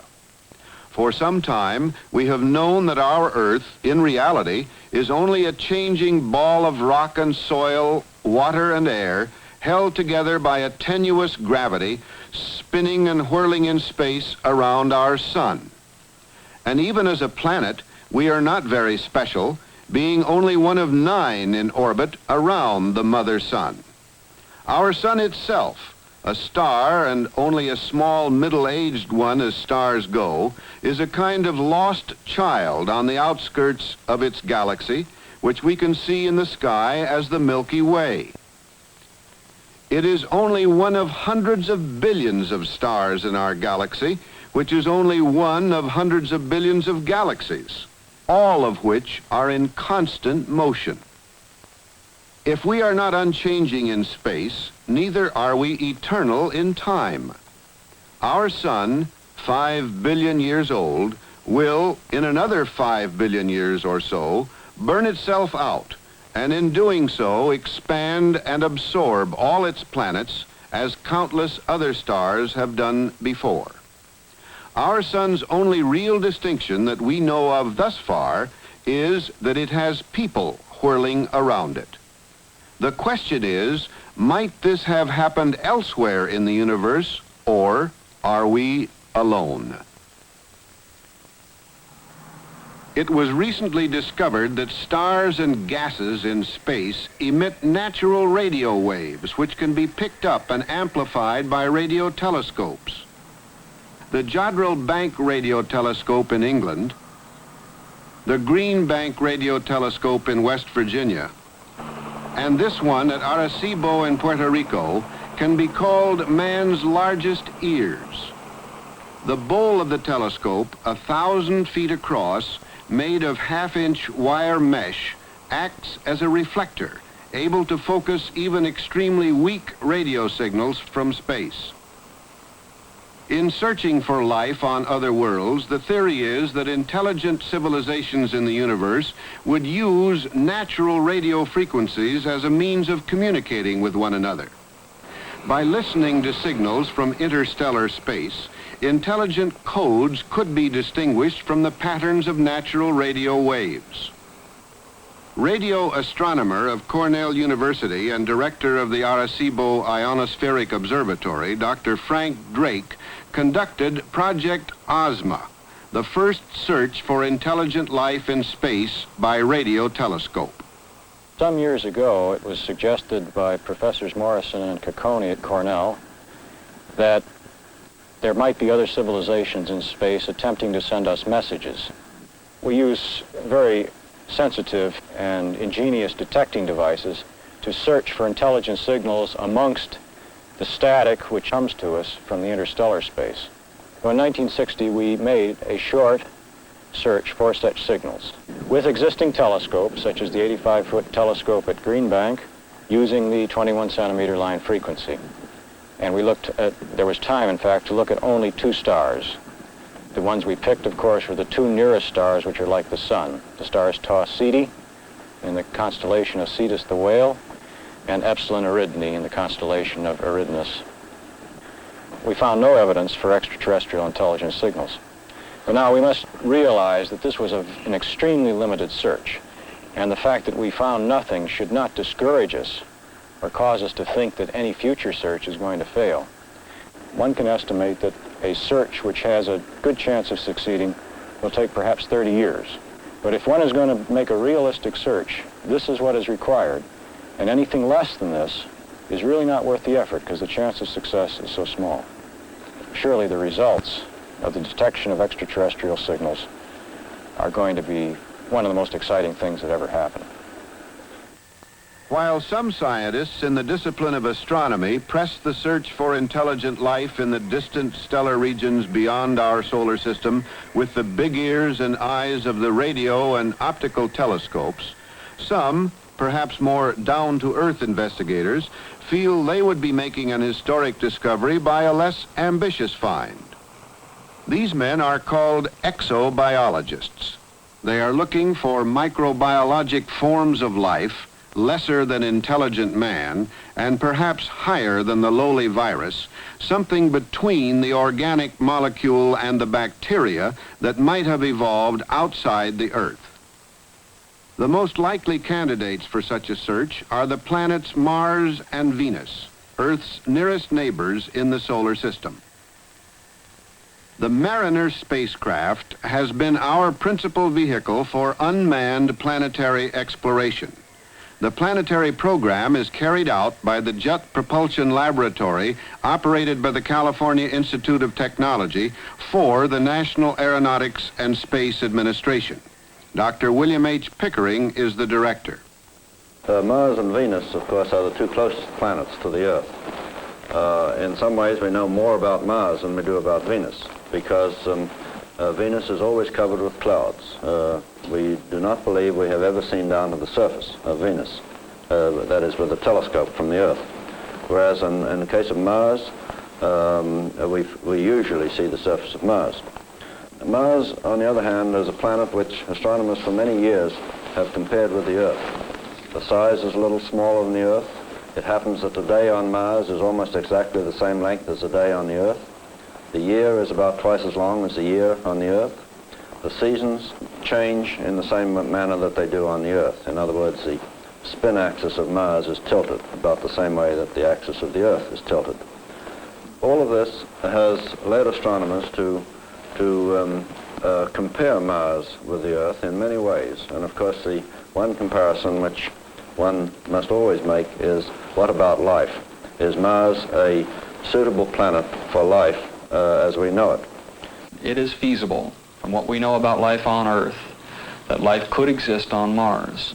Dr. Richard S. Young, chief of the Exobiology Division of NASA's Ames Research Center. Life on Earth probably arose as the result of a very natural sequence of events. We think we know what the primitive atmosphere of the Earth was like before there was any life on the Earth. We think we know what types of energies were available on the primitive Earth before there was any life on Earth. Biological evolution took over and the atmosphere was changed rather drastically until we have the sort of atmosphere we have on the Earth today, and we have the tremendous diversity of life that we have today. A subsequent result over the next, say, 3 billion years of biological evolution. In fact, then, just about any primitive planet during its early history should have undergone a similar sequence of events. They were formed obeying the same laws of physics and chemistry. They should have had the same type of primitive atmosphere and probably underwent chemical evolution in much the same way the Earth did. Now, what we need is proof of that. If we can find life on one planet, say Mars, then it is very probable that elsewhere within our own galaxy there must certainly be planets comparable to Earth with life forms comparable to Earth. The optical telescope has been the principal tool of astronomers for studying the stars and the planets from the days of Galileo centuries ago. The 200-inch mirror in the Palomar Observatory telescope in California can be called man's largest eye. It can bring into view the farthest observable objects in the universe, called quasars, points of light believed to be billions of light years away and moving away from us at incredible speeds. Another kind of telescope is the 26-inch refractor or direct view telescope, like this one at the United States Naval Observatory in Washington, D.C.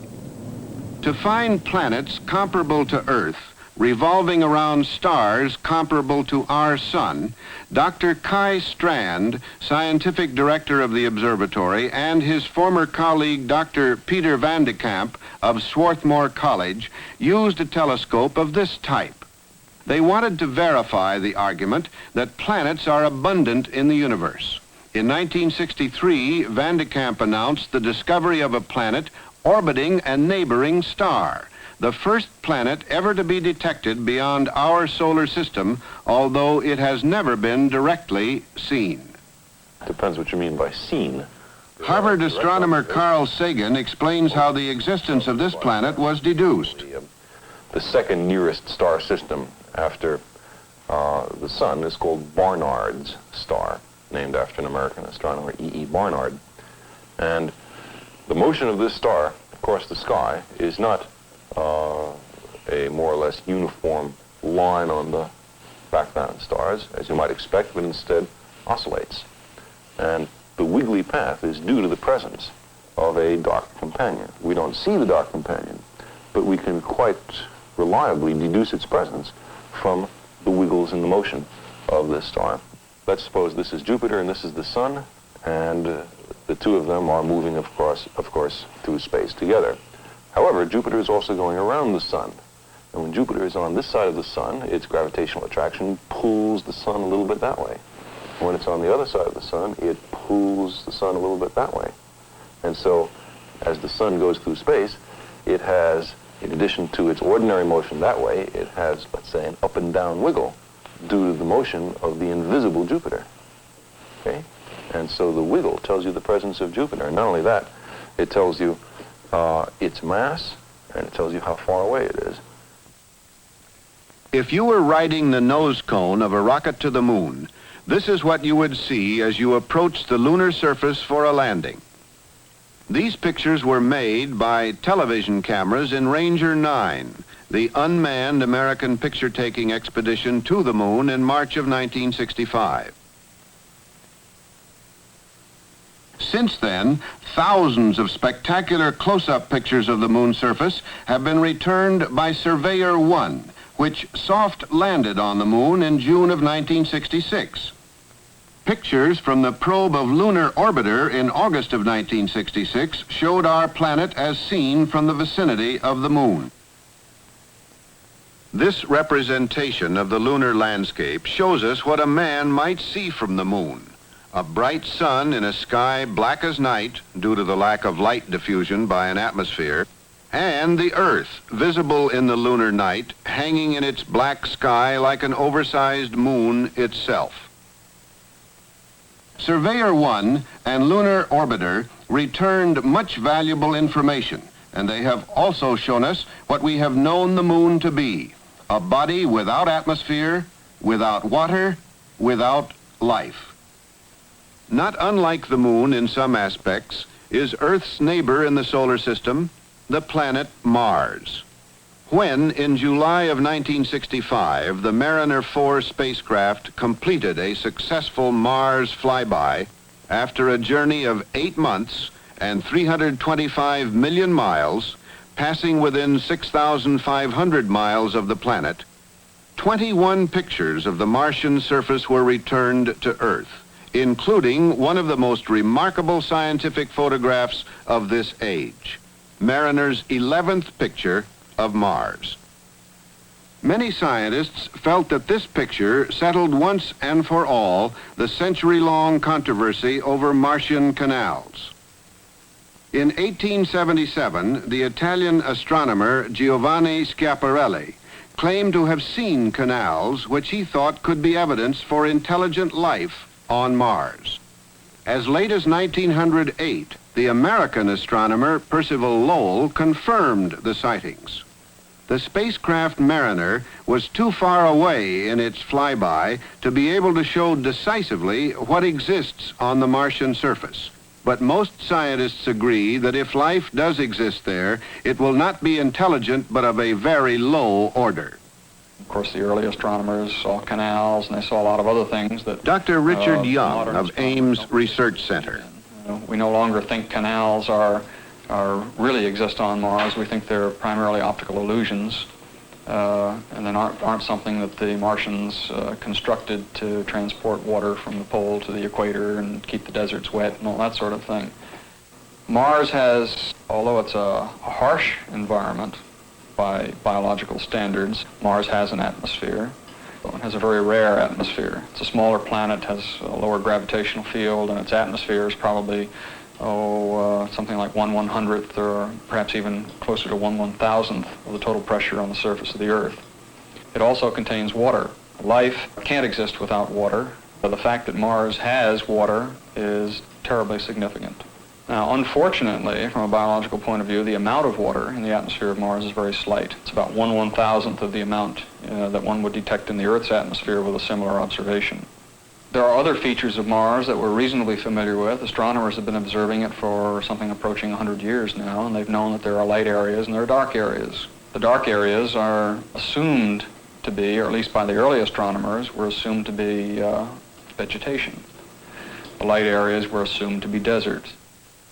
There are also pole caps on Mars, which have been shown to be water. However, although they're pretty extensive, the total amount of water in these pole caps is very slight. It's probably nothing more than a layer of frost. However, these pole caps do recede seasonally. In the spring, the pole cap recedes. At the same time the pole cap is receding or disappearing, the dark areas are getting darker. Implying, at least to the early astronomers, that, well, water is becoming available now from the pole caps, and the vegetation in the dark areas is literally inhaling the water and is flourishing during the spring. We really simply don't know enough about the intimate detail of the surface of Mars to critically analyze any of these visual phenomena. All we can do is speculate about them. And so far, the best of our speculations has failed to demonstrate that life on Mars must be ruled out. In fact, the best of what we know still leaves well within the range of possibility the idea that life may well exist on Mars and would be well worth the search, if you will. I feel that in the search for extraterrestrial life, there are three approaches. One Firstly, the one that you named, to go to Mars and see whether there's life there. The other one, which Frank Drake has for some time tried out, listening to radio communication from outer space. The third one is the one that we are working on here, retracing the path by which life appeared. Dr. Cyril Panam Paruma, chemist at Ames Research Center, is searching for answers to extraterrestrial life by studying the chemical evolution of life on Earth. From the information we have today, we know that the Earth is 4.5 billion years old. Let me put that down as one of our starting points. 4.7 billion years is the exact date given. Life as we know it, or the first evidence of life in the fossil record, is about 3 billion. Now biology, or the Darwinian theory, takes over from here. See, you find the life evolving into a whole variety of organisms. We know that mammals are around 160 million. And then so on, we come to the evolution of man, finally. What went on before this? From the time the Earth was formed, or even further back, from the time the solar system was formed. This can be described as chemical evolution. We know that the solar system is about 5 billion.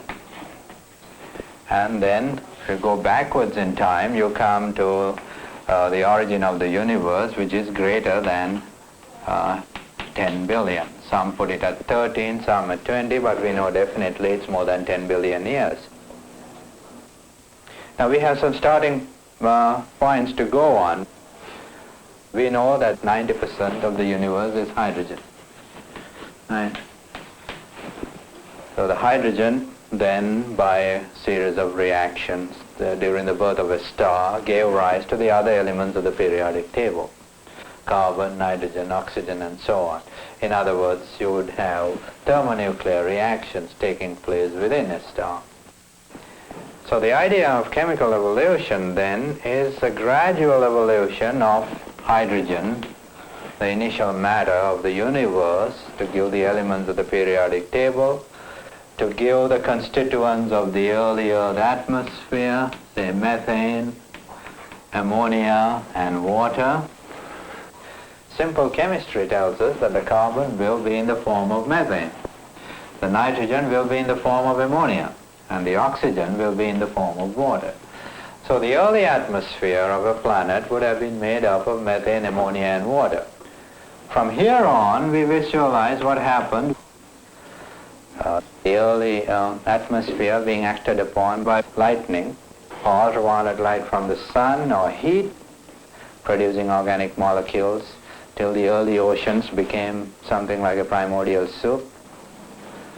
So from a primitive atmosphere, we are hoping to go to the stage when the two molecules that are important to living things, the nucleic acid and the protein, were formed.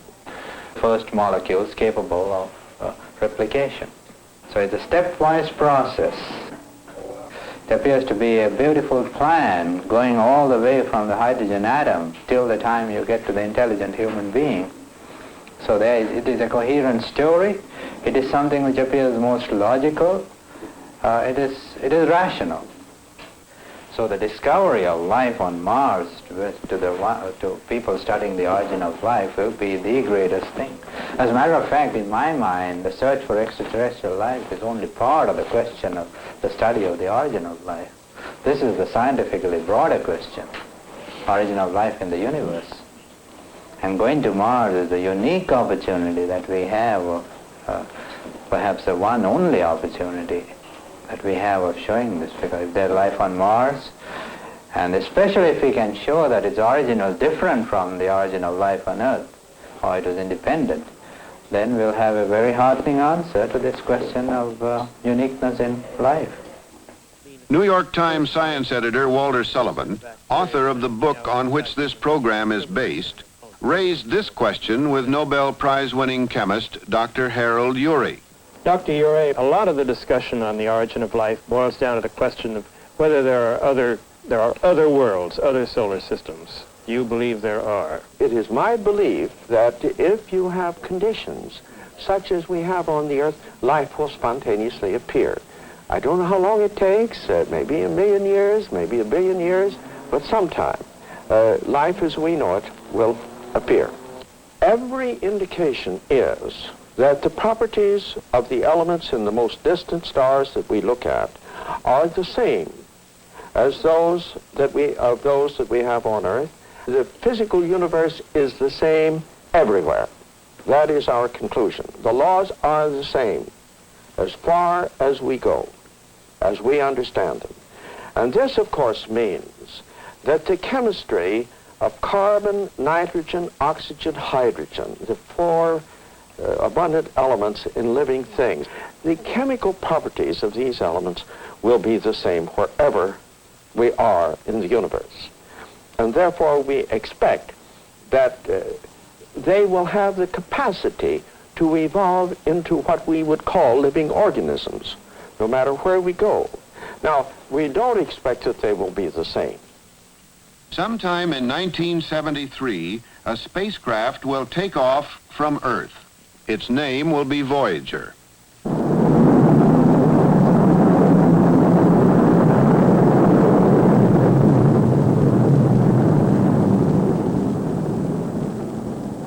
The Voyager, a new kind of space vehicle, will begin a trek to the planet Mars.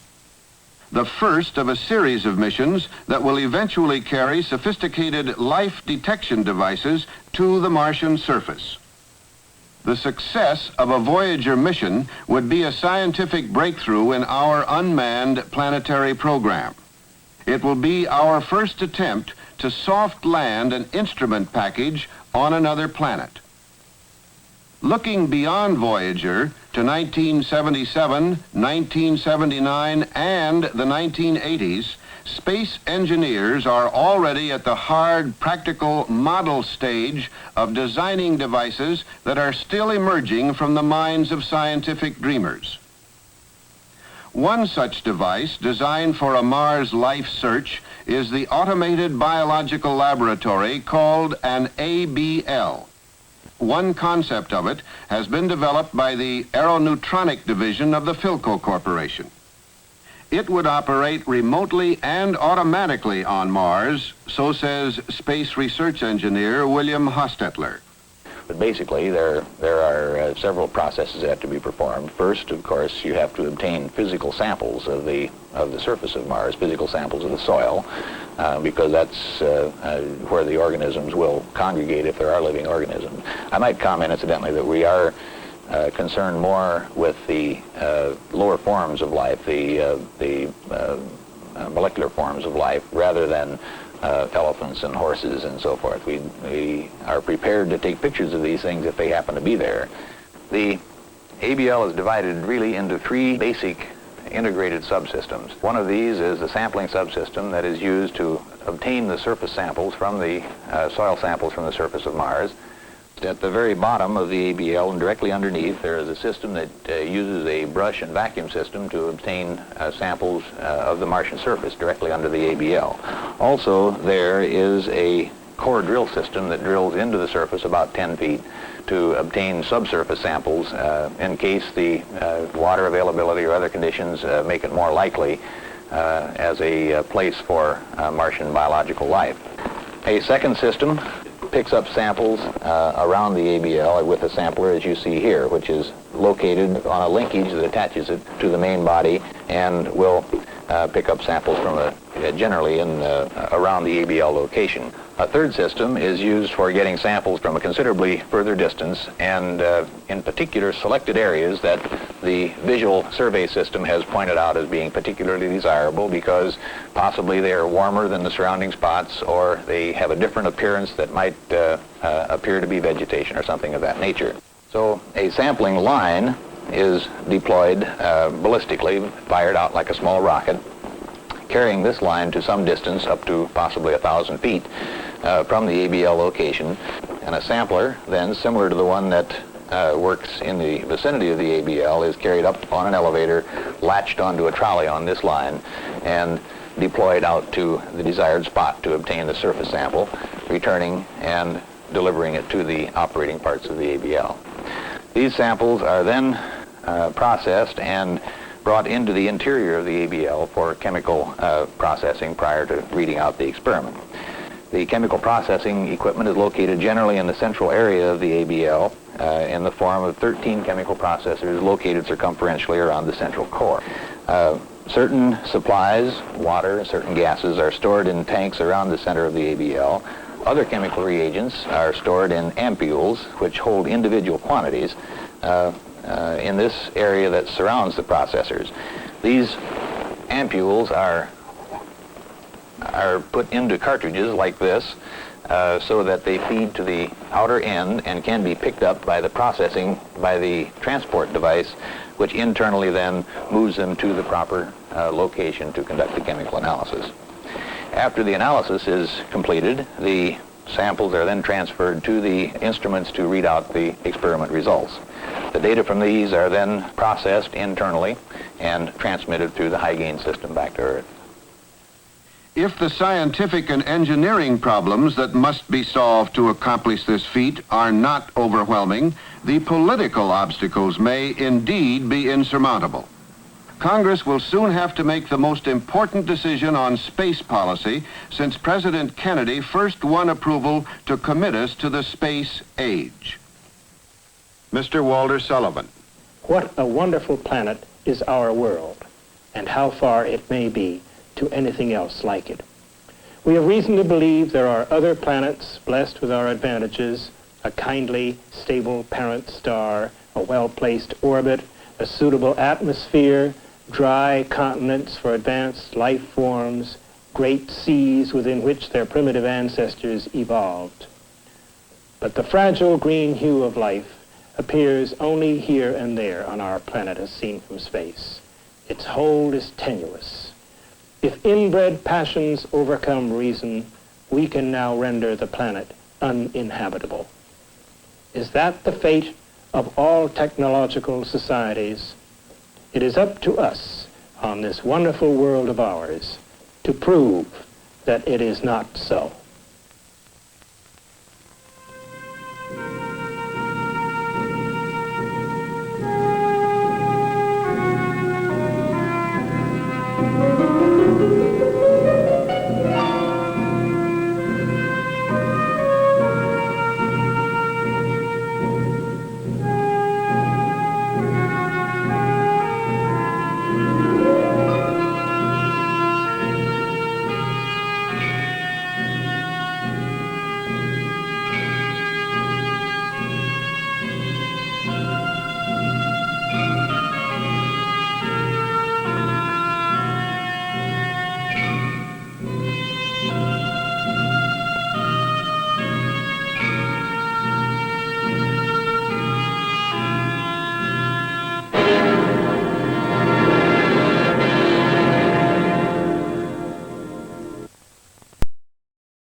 Okay, so as a person who loves science, I love that film. As a film collector, I'm very disappointed. I was really hoping for some shaky footage. I was hoping for some hillbillies talking about what they saw after a fishing trip. I was hoping for grainy photos. I was hoping for Hangar 18. I was hoping for something a little bit more exploitive than what we just saw. A bunch of scientists, rational scientists talking about, and aerospace engineers talking about this. I wanted average citizens chiming in on the mysterious lights that they saw one night. So, oh well. I mean, it's a great film. I'm happy I have it and I showed it. I have other films that actually deal with this and actually have a lot of the common characters. And I do actually have some episodes of In Search Of that came out before it was a series that have like Rod Serling as the narrator as opposed to Leonard Nimoy. and they tend to be more exploitive and very light on the science. But in fact, I did a show. It was God an Astronaut? And it basically was I showed a film. Well, I had two films. One was Chariots of the Gods, or In Search of Chariots of the Gods, and then the other was Nova's basically debunking of Chariots of the Gods. And so I showed the first reel of both, and then I had the audience vote on whether they wanted to see the second reel of the documentary about Chariots of the Gods or the debunking of Chariots of the Gods. Excuse me. And they wanted to continue seeing Chariots of the Gods. They wanted to see the proof that we were visited by aliens, ancient aliens. And it's delightful to see how those currently made documentaries are showing up on the History Channel, Discovery Channel, Science Channel, etc. Showing us that people just love that salacious, exploitive stuff, and science kind of takes a back seat when we kind of talk about stuff like that. Alas. Anyways, thanks everybody again for coming out, for tuning your little internet device to watch AV Geeks, what the AV Geeks saw. So the next thing that we're going to do, I think, is going to be December 17th. That's a tentative because I'm not sure. I don't know. My family might have something planned then, but I'm thinking right now I might show films about toys. So maybe some commercials with toys in them. Yeah, we'll see. I did a show about toys years ago, and I've got some more films that would be appropriate about toys. So hopefully you can join me December 17th. Again, thank you everybody who tuned in who is a Patreon donor. It's little things. It's like $5 a month or whatever people put towards things that really add up and allow us to buy new films online, to buy new equipment, to buy splicing tape. Surprisingly, splicing tape is expensive, and these films need to be spliced. So you're paying for it, so I appreciate that. Thank you. We might put some of these online on YouTube and Internet Archive. We kind of haven't done it in a while just because we've been digitizing a bunch of stuff, and we have been digitizing a lot of things in the interim. So we're doing probably like 20 films a week that we haven't been showing here, but we're going to put online. So there's going to be hundreds of films coming on, I think, in the lull time that AV Geeks will start putting a bunch of them online. So that is thanks to you guys too. So your interest and your desire to see more of these films makes it all worthwhile. So I will see you. Have a good December, and we'll see you on the 17th. If you're local in Raleigh, go to the AV Geeks Facebook page. There's a lot of events coming up that you can come and see me in person and hear me say just as many times as I did on here. So everybody have a good night, and we will talk soon. Take care.